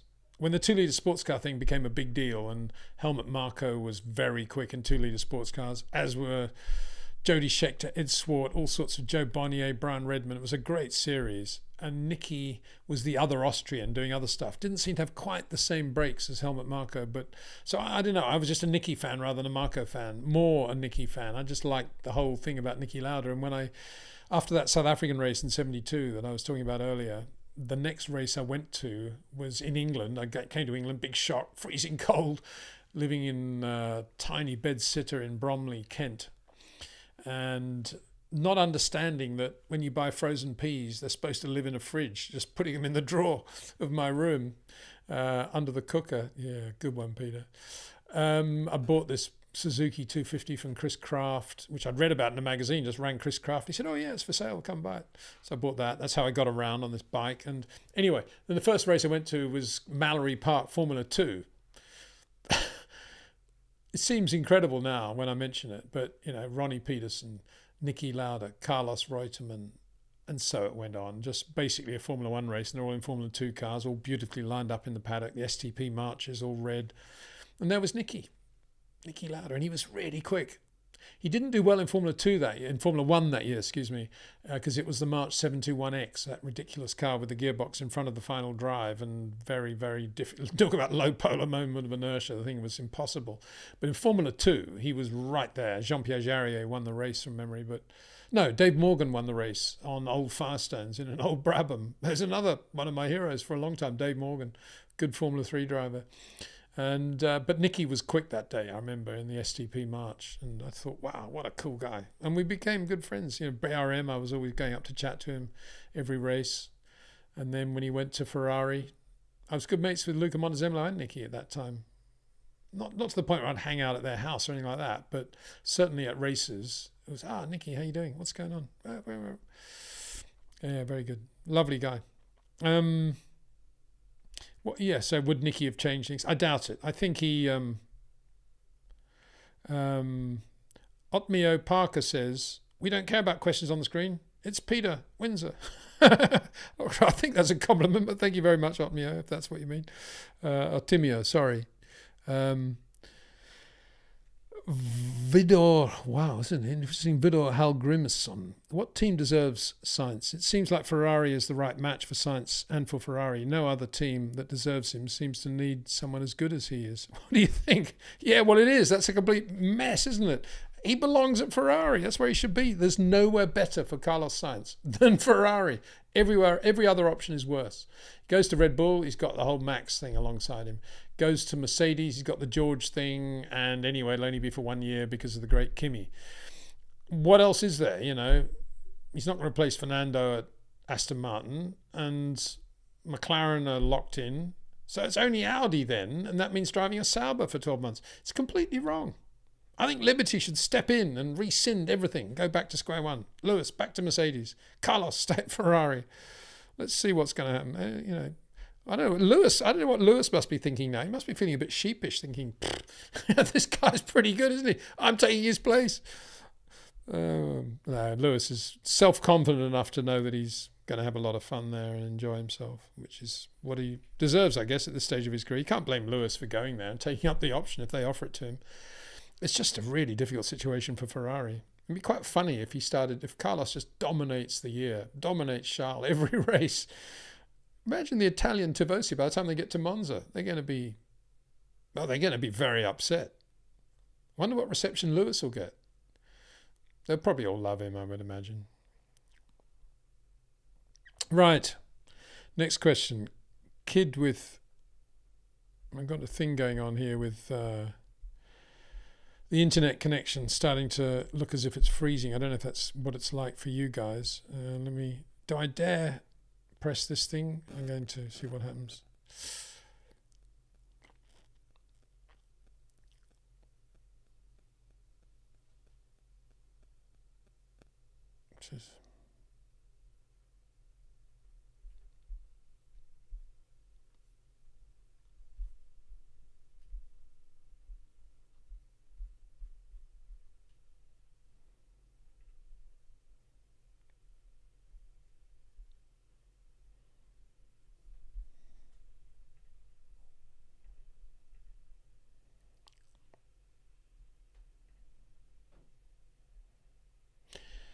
Right, I don't know what happened then. I hope we're still going. I hope we're still live. But where I'm sitting, the thing froze like crazy, and I had to reboot the the address at the top. And I hope we're back to normal now. It's been one of these days, isn't it? Everything used to go perfectly well. There was I saying, "Oh, I got everything sorted." Famous last words, as ever. Okay. Let me have a look where we were. Now, of course, the whole chat thing's gone. So, there's a lot of chat going on between everybody. So I'm trying to get to the next question for PW. They're all just chatting amongst themselves, which is great. But relax 10 seconds, which sounds like a good name. It's what I need. Thanks, Peter, for sharing your insights about Renault. Interesting. Thank you. So at least that bit's going out live, and hopefully it's going out live now. I think you're talking about Carlos Sainz here, Will Jones. You're saying he's a top-level driver. It won't take him any time at all. All of these drivers would get used to... Oh, no, he's talking about Kimi and getting into the Williams at Monza. The chat is getting out of hand, says Quentin. Oh, okay. And somebody else says, deal with it. Well, everybody's be polite, please. That's all. I hope that's all okay. Hope everybody is being polite. So, anyway, let's get down to some proper questions. I'm just sort of skimming through now. They're all talking to one another. Drivers don't build cars, they give feedback. It's the team that build the cars, says Jay Burns 58. Yep, 68, sorry. That's absolutely right. Cackmaster 69. If you had to design a racetrack, which existing corners would you be inspired by, or which tracks would you try to mimic? Would it be a fast track or slower and technical? Well, my only answer to that, Cackmaster 69, is that I think we should do what I've been saying for quite a while now, which is that all the rich countries of the world that are putting on Grand Prix races now, Vegas, the Middle East, should be forced to have to do replicas of the great classic tracks from the past, like the Nürburgring or the original Spa or Solitude or Brands Hatch, and create these circuits exactly as they were, exactly the same length, but create them in an environment where we can have all the safety that you need and all the paddock facilities that you need for modern Formula One. But we've got all these old great racetracks. Just as everybody on Sims loves going around the old Nürburgring, let's have them in real life. Imagine if they'd done that in the desert near Vegas, and they had a 15-mile Nordschleife there, all safe, maybe under lights even, all safe, all modern facilities, and then we're racing around the old Nürburgring. Wouldn't it be brilliant? Why don't they do that instead of these funny street races they do? That's what they should do. So that's my answer. I wouldn't just go specific corners. I'd think of racetracks and just reproduce that racetrack. I want to see Brands Hatch again. I want to have Paddock Bend, please. I don't want to have Formula One that doesn't have Paddock Bend. Difficult corner, eh? Very difficult. It's the corner where Graham Hill said memorably, I think it must have been 74, when he said, I went from a hero to a twit in 3 seconds, when he was moving over for somebody in his Embassy Hill and got on the loose and crashed on the outside of paddock. Somebody's saying Gijs van Lennep with Helmut Marko. Yeah, absolutely. Le Mans, Porsche 917s, mega. Good friend of mine, actually, Gijs van Lennep. Nice guy, really nice guy. So, there's lots of chat going on here. It is getting a bit, people saying, come on, back off. So we've done the 26 rules. That's come up. Remy Guidicelli is probably Italian, I think, Remy. I hope so. Well, I hope I haven't got it wrong anyway. Hi, Peter. What makes Hamilton so good, especially in his prime? Also, would you agree that 2018 was his prime? No, I wouldn't. I think he's still not far from his prime. He's certainly in his prime in 21. I think his prime, it's difficult to judge his prime now, because ever since he's been in a dodgy car, and because he's a 7 times champion, he hasn't driven that dodgy car as well as he would have if he was right at the start of his Formula One career, like, say, George Russell. because he's got, well, why would he? You know, he's got all this road dust on him and he's got all the success. So, yeah, of course, he's not going to give up and he's not going to be slow, but he's not going to be absolutely razor sharp in a dodgy car for 8th place or 7th place or 5th, whatever it is. So I don't think he's necessarily, when we see him in a good car again, I think you'll see that he's right there. And he could well be that at Ferrari if the Ferrari's as good as it should be next year, which means even closer to the Red Bull. What made him good? He was just a great short corner driver, very, very supple inputs, incredible mid-corner manipulation, great feel for the exit and how to create the right moment of transition to get the exit he needed, adapting the car every lap to that slightly changing position for that moment, dealing with the variables as they came in, whether it be the wet, crosswind, whatever it was, always that, very aware of other cars and traffic and spatial awareness, aware of the styles of other drivers and what they were likely to do or not likely to do when he was about to pass them. All the things that great racing drivers should have, Lewis has them. And he has them all naturally from when he began karting. Just a fabulous racing driver, in my opinion. But it's a shame that we haven't seen the best of Lewis since Abu Dhabi 21, partly because they didn't listen to him and they replaced Valtteri Bottas with George Russell, which didn't get the best from Lewis thereafter, regardless of what the car was going to be like.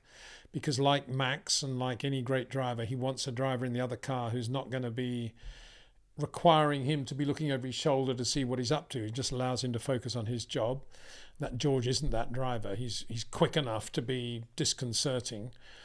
And beyond that, the car's been very second-rate anyway. So it's been a miserable time for Lewis ever since Abu Dhabi 21, which in itself was a huge thing to have to get over, losing the championship that he had just won effectively on the last lap due to an error made by the director of the race. And that was, you know, who's ever had to put up with that before? I mean, that's just ludicrous. And I still think that Mercedes gave up on that far too soon. They probably legally reached the limit within what you can do in Formula One, but you can take it beyond Formula One. I have now established that. That could have been taken outside Formula One to the European Commission, and it could have been taken further, but they sort of acquiesced pretty quickly on that. And Lewis had to live with all that, and he lived with it with a lot of dignity as well, I got to say. But I think and I wouldn't agree, therefore, that 2018 was in his prime. It was a great year for him, but it wasn't his prime. And I think he could still drive beautifully at Ferrari. I really do. Peter, next one is 702 Tifosi Gambler. Hope you do well. Peter, what would you think if Hamilton took a sabbatical at the summer break and began to prepare for Ferrari a few months early? Well, Mercedes might offer him that because they might want to run Kimi or whatever in the other car. But it's a weird thing again, isn't it? I've talked about it's going against the flow of things, the flux of life, if you like. It's also a weird thing in terms of the amount of money that, you know, effectively Mercedes have got invested in Lewis Hamilton and the Mercedes brand with Lewis, and how that's suddenly just overnight going to disappear and he's going to be a Ferrari driver. And you wonder when the cutoff point for that is. And if they did, for example, if Lewis took a sabbatical at half season, would Mercedes still use him with commercials and ads and stuff, and his likeness and name and fame in ads for the second half of the year? It's a weird question, isn't it? And I have no idea what would happen then. It's just should never be happening in the first place. Toto shouldn't have created the situation where Lewis wanted to leave. That's the first point. Secondly, Ferrari shouldn't really have offered him the drive because they got Carlos Sainz and Charles Leclerc doing a very good job. But they have, and you can't blame Lewis for taking the drive because he hasn't been very well looked after by Mercedes over the last 3 years, in my opinion. So there we go on that one. What's going on here? Lots of questions. I'm not sure I'm going to get around to... That was actually a super chat. Thank you very much, Tifosi Gambler, for that. I really appreciate it. Very kind of you. Green in colour in my chat box here.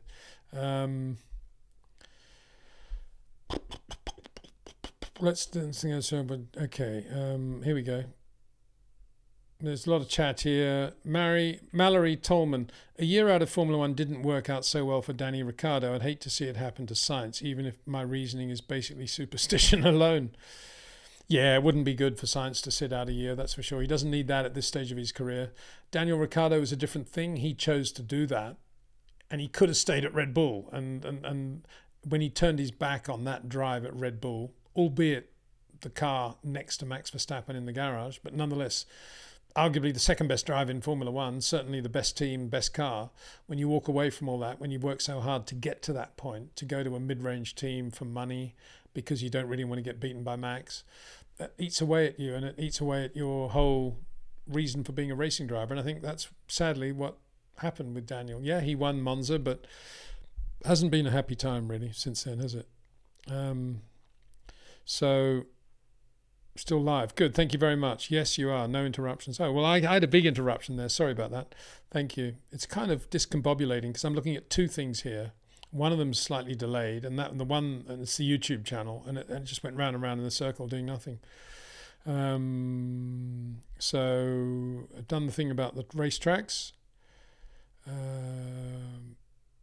That's an interesting one. Trail Break 3R is a good name for a racer. Schumacher left Formula One to race motorbikes and was never the same upon return. Did he do much racing of bikes? I suppose he did do the odd race. He had a few shunts, didn't he? That's for sure. He wasn't the same when he went back to Merck. But Niki Lauda managed to come back and drive as well as ever. So did Alan Prost in '93, didn't he? So it can be done. It depends why you stopped in the first place. In Nicky's case, he just wanted to go and make some money and start the airline and get going. And then having done that, he wanted to make a bit more money and come back and race for Marlboro McLaren, which he did and did very well. In Prost's case, he just didn't have the car that he wanted, but then the Williams Renault came up. Wow, great car. Yeah, I'll drive that. Thank you very much. So that was that. Michael's case, yeah, it was the wrong decision. I think he should never have come back. I don't know why he did. And Carlos should not be retiring. Should not be retiring. It's completely wrong.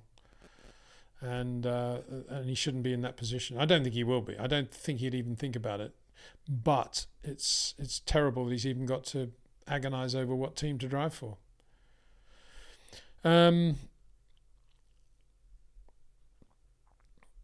Gerard 868, as Carlos Sr. and Jos Verstappen are friends, will they orchestrate a Sainz move to Red Bull? Well, possibly. I suppose from Carlos's point of view, that's the best move, isn't it? To go back to Red Bull. I'm not sure that needs to happen at the Carlos Sainz Sr. level. It needs to happen at the Marco Red Bull level of, do we want to keep Perez or not? It's not, do we want Sainz? For sure they want Sainz. The question is, do they want to get rid of Perez? That is the big question. And I still think that's a very difficult decision for them to make.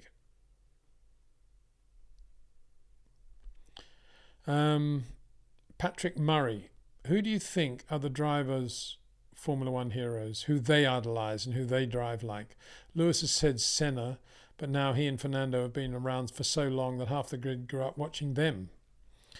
Yeah, racing drivers, in my experience, tend not to have heroes very much. They just become quite focused on their own talent and their own world, and they're asked those questions by the media sometimes, so they probably have to think about it, and they go back to thinking when they were a kid what driver made an impression on them, and often they say Senna or, some of them are now saying Lewis for sure, and Fernando. But in general, racing drivers don't. I mean, Jim Clark says in his book, I think he only got one autograph. I think it was Farina, maybe. Jackie Stewart only got Fangio's autograph. They weren't, they don't go around thinking of other drivers very much. Oddly, really. I don't know why, but that's just the way the sport is. And so I think it's probably the same for most of the drivers today. They probably don't know very much about the history of the sport or the great drivers of the past. James, hi Peter, do you watch any sports car racing? Well, I know Imola's on this weekend, isn't it? So I get it's a bit like bike racing for me. MotoGP, the cars look so similar. He says watching Formula One, where they look identical anyway, but they do look so similar. I find it quite difficult to watch it and really understand and enjoy what's going on. It's not like watching a Porsche 917 and a Ferrari 512M at Sebring or Daytona or something. These cars all look the same, basically, to me anyway. So no, not recently. I haven't. No, I think the other trend I've not enjoyed at all is the one where you have sort of grades of drivers, and to some extent, a lot of the sports car endurance racing we have survives because of the wealthy amateurs who are out there racing. And I just, as a purist, I'm just not into that. I just like to see race teams running the two best drivers they can get, doing the best job. And I know that without them, we wouldn't have endurance racing. So I'm the wrong person to talk to about this, because it just doesn't grab me really to see that. But I love, what is my favorite all-time racing car? The Porsche 9083 would have to be somewhere up there. So therefore, I quite like sports car racing, don't I?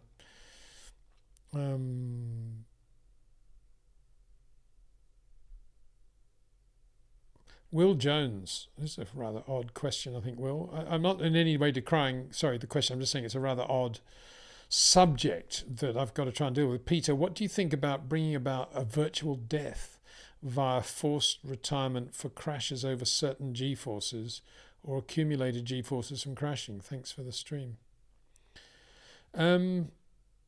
Yeah, well, they have enormous G-forces in some of these accidents, and it's always a worry. I'm always nervous for every race, and not really for the corners or anything other than if there's a potential shunt on the straight when they're flat out. That's what scares me always, and I know how high the G loadings can be in those sorts of accidents. So every race I say a little prayer and hope that nothing happens, and I hope that's the case. That's why I keep going on about it. You know what Lance Stroll did to Fernando on the straight at Brazil, in Austin, was inexcusable. It should not have happened, and that's almost to Sebastian, his teammate, didn't he, as well? And that's terrible. Anything on the straight is a terrible thing. Brake testing on the straight is a terrible thing, and I don't include what Fernando did in Melbourne as brake testing at all. But when it happens, it's incredibly dangerous, as we saw with Jacques Villeneuve and Ralf Schumacher at Melbourne. When was it? 2002, I think, when the poor Marshal lost his life. So where are we? Jeff Goldblum says exact replicas of old tracks, but 3 times as wide. Lots of laughs.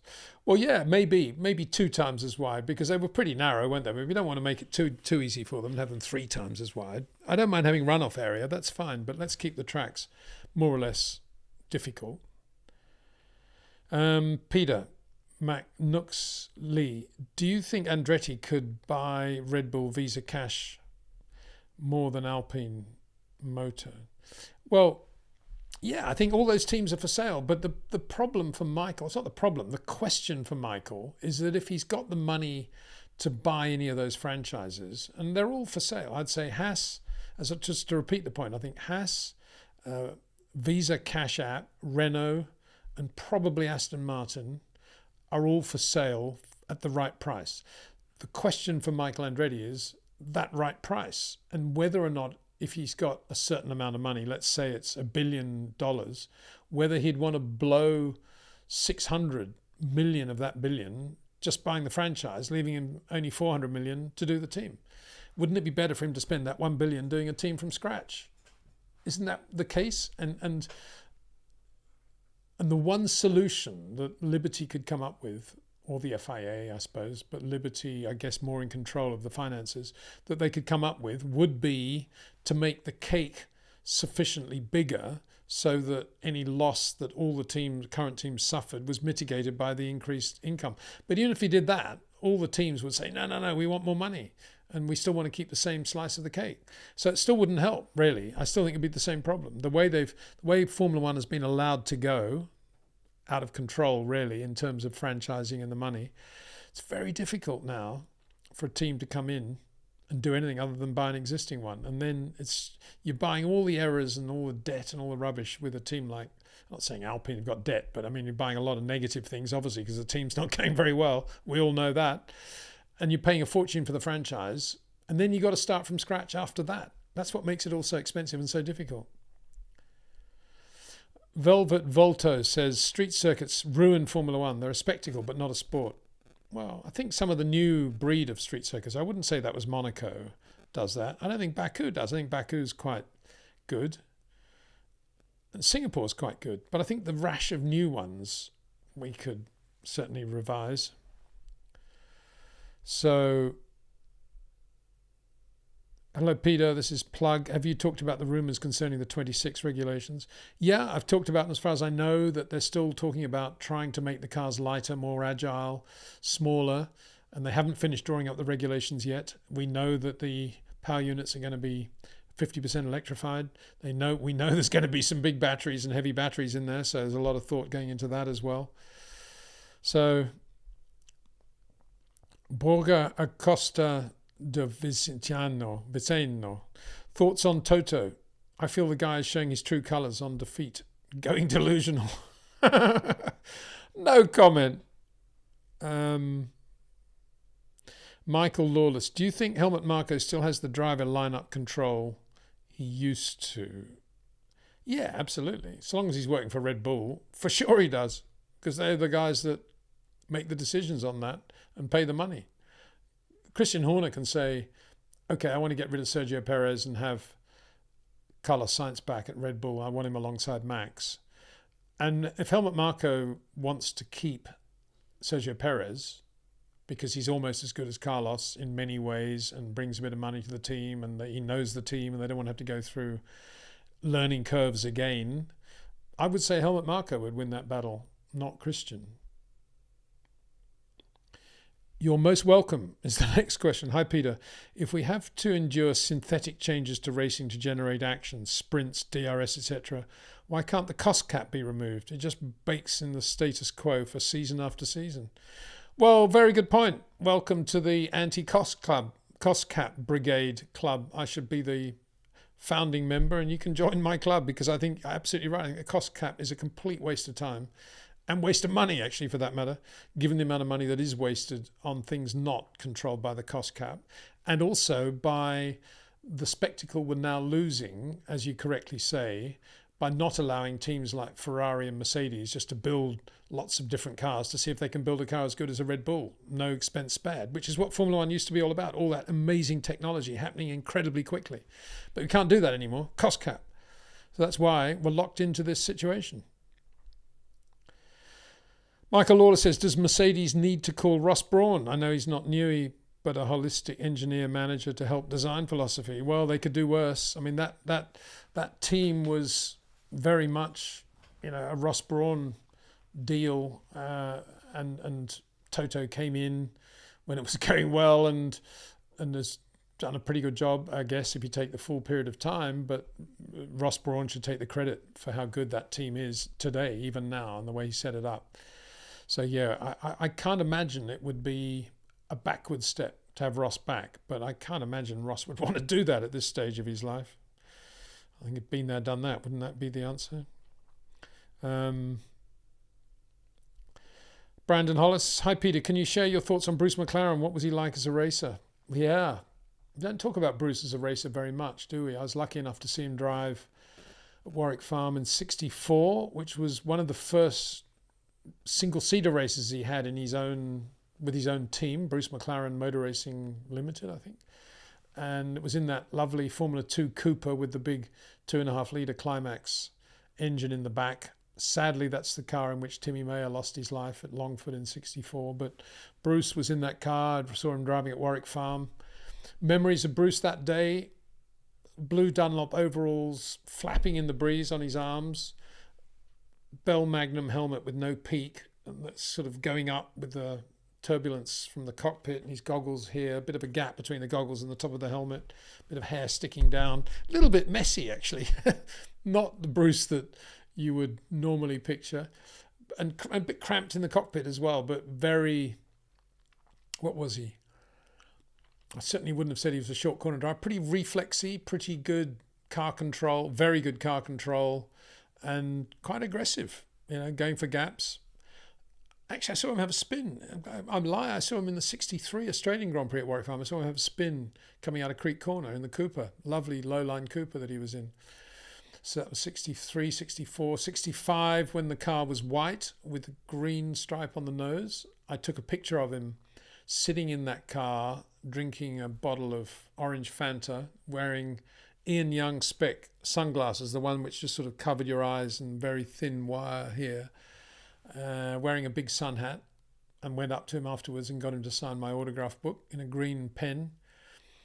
And didn't really speak to him. I was just in awe that was actually Bruce McLaren. And I was, for many years, not many years, it seemed like many years, but now it's probably only one summer in Australia, I was completely obsessed with Bruce and his helmet when he did have the peak on it, when he won Monaco 62 with tape, and I tried to do a helmet exactly like that. And I just loved the name Bruce McLaren and everything about the way he looked and he was as a racing driver, and this way he sat in that Cooper absolutely mesmerized me. As much as Jim Clark was my ultimate driver, Bruce was definitely my number 2 option, if you like. But sadly, I never got to see him. I got to see him drive in 67, actually. I saw him at Alton Park in the spring charity F1 meeting when he drove the Formula 2 McLaren M4A with a Cosworth, no. What did he have? He had a Climax, 2-litre Climax in the back. That's right, 2-litre Climax V8. Formula 1 spec, really. It wasn't 3-litre, but it was a 2-litre. And he had extra tanks on the side, red, maroon. Just drove it really well. Again, quite a lot of hand action on the wheel from memory with Bruce, I thought. And then I saw him at Monaco 67, and he was quick. He was really quick that day, running top 6. And very good, very nice driver to watch. Everything was very stylish with Bruce, with the way he drove. Very nice slides and just very good. He was quite aggressive. He was competitive, and if you look at, I think a very good judge of Bruce was when he was doing the Can-Am with Denny. And Denny was a quick racing driver, Denny Hulme. And those McLarens were really good. Best team out there after a while. I mean, Chaparral were good, but McLaren were just fabulous in that Can-Am series, which began effectively in 66. And those orange Can-Am McLarens were just jewels. And Bruce was able to take it to Denny on most days and often beat him. Not often, regularly beat him, as much as Denny would beat Bruce. And that shows how quick Bruce was. He was a very quick racing driver. He should have won Spa 64 as another win that got away. He did win Spa 68 in his own car, which was great.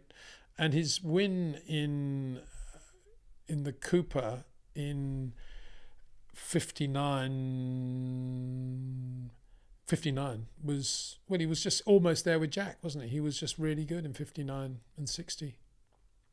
So yeah, he was a good racing driver. I asked Tyler once what he thought about Bruce as a racing driver, and it seemed to be a little bit difficult for him to answer it. He was trying to think about it because he knew Bruce so well as the engineer boss of the company. Actually, to think of Bruce exclusively as a racing driver was quite difficult for him. But there were Tasman races when he was just unbeatable. Terratonga one year, he was fabulous. Admittedly, he had all the fuel down one side of the car to give him a real advantage on that circuit. But he beat Sterling Moss in a straight fight. And he was good at Longford and difficult road courses as well. And he drove some fabulous races all round. One of my gold standards, actually, whenever I'm thinking about traffic jams or my car isn't doing exactly what I want it to do, and I've got my air conditioning and my sound and everything else, I often think of Bruce driving to the 63 German Grand Prix in a Sunbeam Rapier, having an accident, coming back in the same Sunbeam Rapier on the back seat, Frank Maddich now driving, and thinking the car was quite nice in his next column in Autosport. And not a bad car, the Rapier. I'm thinking, well, if it's good enough for Bruce McLaren, I can certainly put up with what I got here. Got another super chat in here. Nico's Mirabeau Mir. That sounds good. Peter, any more insight on the Paddy Lowe-Williams debacle? Scapegoats in Formula One lost a great engineer. The way he was treated made it almost inevitable that he could not come back. Yeah, the whole thing was a mystery, wasn't it? And I tend to think he was completely miscast, and they probably wanted a lot more from Paddy, instant results, than any human being could possibly give. And Paddy, probably being a fairly acquiescent sort of guy, probably sort of didn't fight all that initially, and it all ended in tears, as you say, and it's a great shame. I mean, the big mystery for me really was how Toto Wolff courted Paddy when Paddy was at McLaren to go to Williams with him, Toto, taking over Williams, and Paddy was going to be the technical director there. And at the last minute, Toto changed his mind and was offered this job at Mercedes and took the Mercedes job, and then took Paddy to Mercedes. So you would imagine that was a partnership that would have lasted forever, and yet quite quickly it petered out.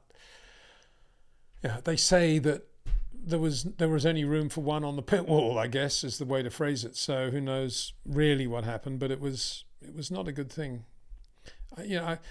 Paddy is a very good engineer. Whether his personality led himself to be a leader of people, a team principal, we never really got to see. But I suspect possibly there was some of that in it as well.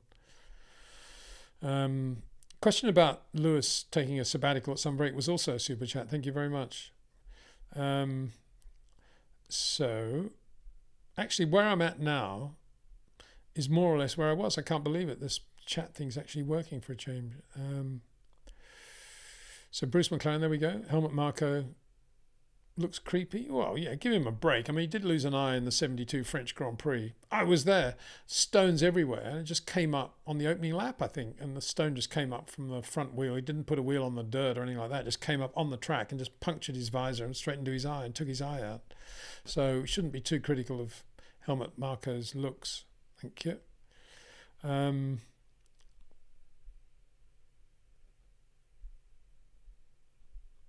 So he was a quick driver too, Marko. Very quick in Formula One, Formula 2. Everything he did, he was fast. Very fast.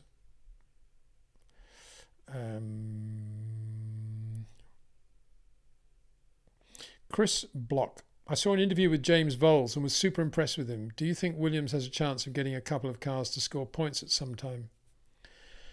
I think the operative phrase there, getting a couple of cars on the basis that they didn't have a spare chassis in Australia. Well, no, that was a bit of a silly, underhand comment, Peter. Yeah, of course, they've got, I know they keep going on about this and that, but I mean, they've got a huge bank behind them. That's what they call themselves. I don't know what they are. Doralton, something to do with money anyway. Don't really understand all that stuff. Lots of money behind them. James Vowles is a clever guy. Good people, good facilities. Why wouldn't they be? It's not that complicated. Sorry, it's not that complicated. Mercedes engines, they should be scoring points, really. If Yuki Tsunoda can score points, why aren't Williams? That's my view. Maybe I'm being a bit hard, but if I'm being hard, it's because I don't understand what Doralton do. Nobody's ever really explained it to me. Or is it that I'm not interested? I think it's the latter. But anyway, they don't seem to have any clue about racing, as far as I can see. I know James Vowles does, absolutely, but I'm not sure Doralton do. Seems to be a lot of chat about Lewis versus Leclerc at Ferrari, so that will be, that'll be interesting. I think if it's a boring season this year, if it continues to be a walkover, everyone's focus is going to go onto the Ferrari Lewis thing, isn't it? See what happens there. Rejuvenate everybody with all that chat. What's Hannah said? Mithundra Sivendandan. Sorry, I'm not doing a very good job. Sivendandan. Yeah, I'm pronouncing it correctly. Sorry for my mispronunciation, Mithundra. But it's getting a bit late and I'm a bit knackered now. But anyway, we'll carry on. Peter, did Red Bull and Williams design a very slippery car above the floor and all their downforce as part of the floor? Hard to understand. Hard to understand why you're bracketing Williams with Red Bull there. As far as I can make out with Red Bull, Adrian has just increased the troughs at the back by relocating a lot of stuff around the engine over the winter, and he's just got those channels to do a much better, even better job than they were doing before. As for Williams, jury's out, isn't it? Not quite sure what they're doing. If we ever see any of their cars, Anyway, thanks for the question. Yeah, I mean, Adrian, all I'm saying is Adrian really found another way to improve things and did it very well. I'm not sure anybody else has, apart from Ferrari. So here we're going now. Cosmos Trek. Peter, did you see the news? Sir Jackie Stewart will be at the IndyCar Long Beach Grand Prix next week. Yes, I saw that. I was with Sir Jackie at Melbourne, and he was chatting about that. And he's looking forward to catching up with a lot of old friends. It's because an award is being given to Jackie. Quite sure what it is. Some sort of lifetime award by, I think, IndyCar, something like that. And he's going out to receive that award and to be there. And I know that there'll be a lot of people there that are friends. And it's going to be a good weekend. Love to be there, actually. Anyway, I'm not. Oops. The whole thing's just disappeared again. David Hall, another super chat. Do you think Max would be a more dominant driver than Lewis was during the recent Merc domination era? Well, I think you have to say, do you think Max and Red Bull will dominate even more than Lewis dominated with Mercedes? It would appear to be the case because the opposition is even less now than it was in Lewis's time, because nobody seems to be getting it together, and Max is doing a perfect job, as is Red Bull, as are Red Bull. See if there's any other super chats, because I'm going to have to wind it up fairly soon, actually. There's a bit of name calling here, which I'm not very comfortable with. I suppose I can't do anything about it, but on the chat, try to be nice to everybody, please. Life's too short to be calling people names. CD91, what number is Alan Jones on your driver's list? 27. That was Alan's number. And then Gilles Villeneuve got 27. Somebody else has 27 today. Is it Nico? I think so. I don't know. I can't remember. Anyway, 27 was Alan Jones, but I know what you mean. Yeah, difficult to put him in where he should be, isn't he? Because he was unbelievably quick in 79, 80, 81, 79, 80 particularly at his peak. He was really quick, Alan Jones, at least as quick as James Hunt. Not sure. I hope that means something to somebody. At least as quick as Keke Rosberg. At least as quick as Jody Scheckter. I'd say lap for lap as quick as Alan Jones. As quick as Mario Andretti. And I'd say as quick, if not quicker, than Nico Rosberg. He's a quick driver, Alan Jones. Very quick. Probably as quick, I'd say, lap for lap, as Jack Brabham, actually, at his peak. Nick Bosman, hi Peter. Just how bad was it in the 90s with Max Mosley as president of the FIA? And is it any better now, or just better concealed, less blatant, regarding biases within FIA certain teams? It was pretty bad in the 90s with Max, because Max had this sort of syrupy eloquence and charm that you knew. The more syrupy he was, you knew something horrendous was going to happen. And today, I guess it's a bit more obvious, isn't it? All that stuff.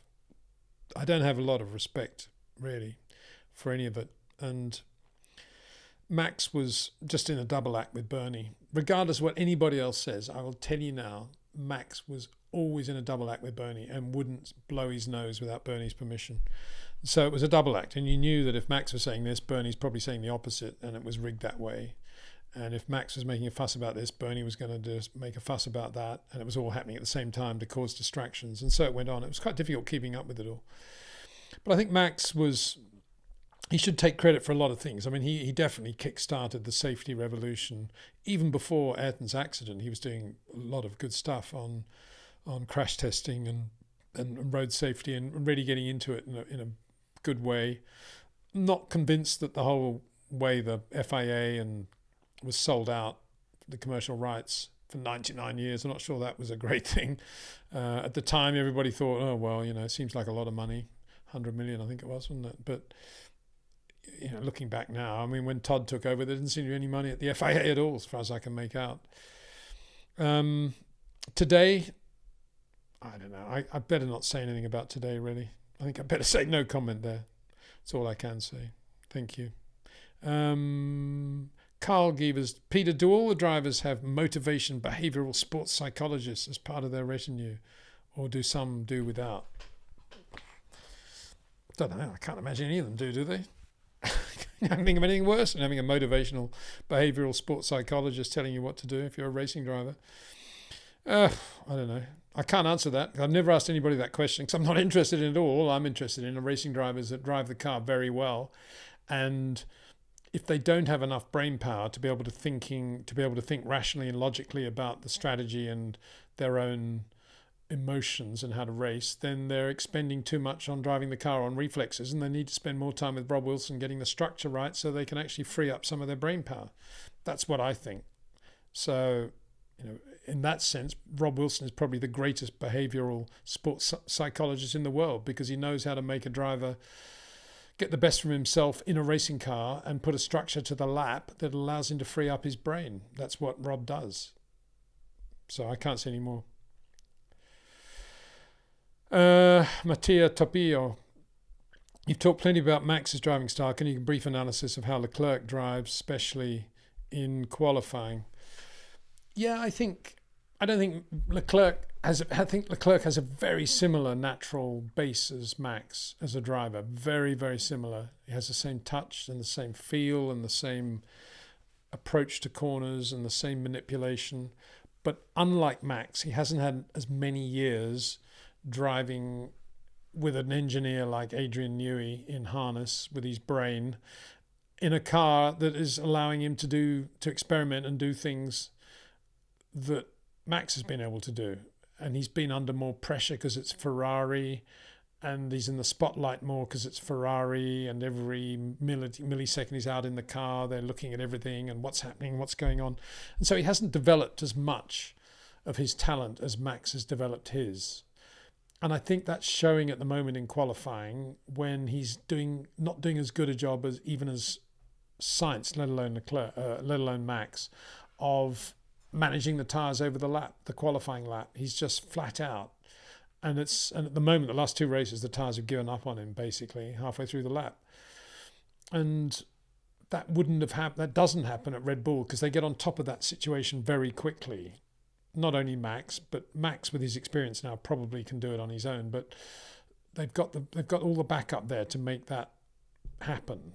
But at Ferrari, it's still Charles is here and he's got his team that's getting better, but it's not perfect. And then there's the strategists over there, then there's the engineering people, then there's the engine people, and it's still quite fragmented, and it's much more difficult for Charles to put everything together. But as a basic natural talent, I think he's very near Max. Very near.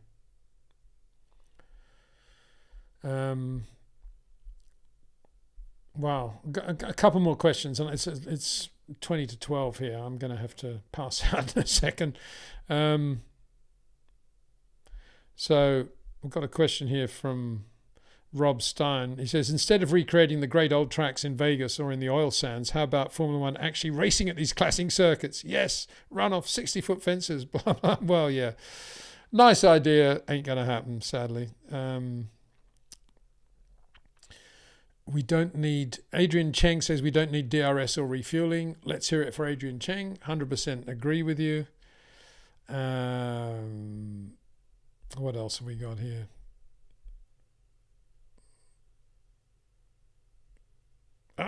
Also in regards to Abu Dhabi 21, nobody ever mentions Lewis cheating on lap 1, turn 10. What was that? Using runoff area or something? Probably avoiding Max, wasn't he?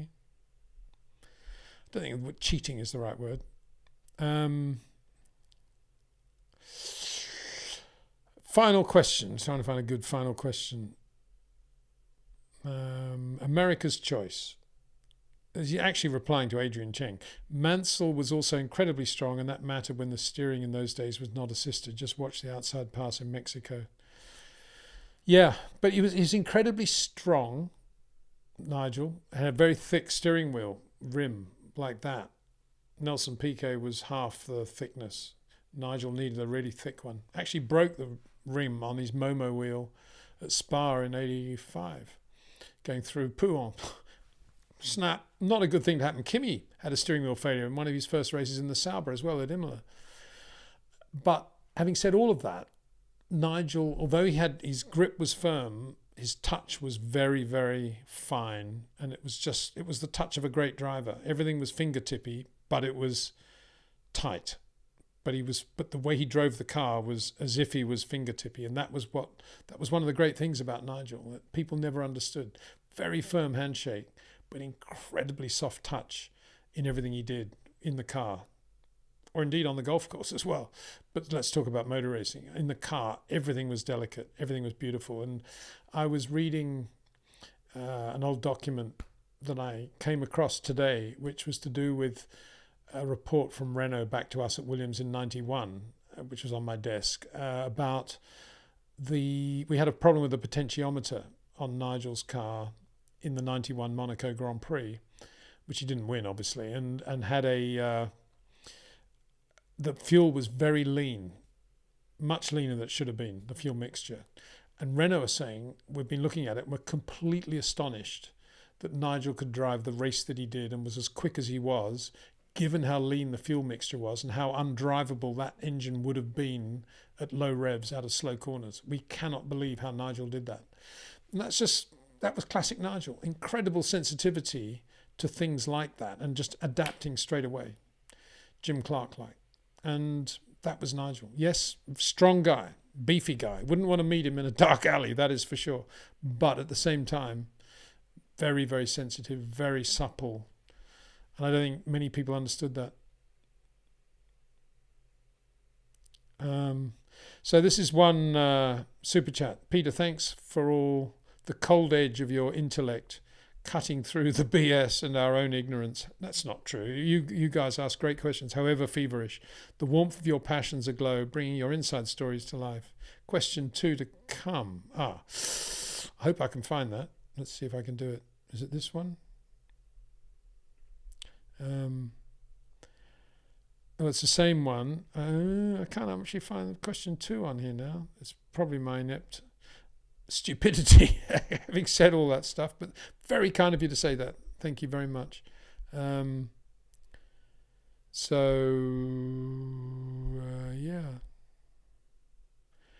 Mansell was incredibly competitive, says America's Choice, and drove around issues. Well, he did. Nigel, I'm actually seeing Nigel. I've mentioned this. I'm doing an event with Nigel at Williams on May 22, which we're going to talk about some of the good old days. I hope. I'm sure we will. I think I've got through the super chats. I'm not 100% clear on how to get to question 2 on that one. But anyway, I'm going to have to wind it up there, guys, because it is quite late. I'll do another live stream early next week to make up again for the mess earlier tonight. Thanks for sticking with me. Very kind of you to do that and to be so understanding. I try to do the best job I can. Sometimes I fail dismally. But hopefully we've had some fun tonight. I have anyway. So thanks very much, everyone. Let me get to my good place down here. And see you all very soon. Have a great weekend. It's US Masters, I think, isn't it? This weekend. Should be interesting. Looking forward to that. And the Chinese Grand Prix following weekend at Shanghai. Good to get back to that track. Shame it's a sprint weekend, though. What a pain. Anyway, can't have everything. Let's look forward to that the best way we can. Stay safe. See you soon.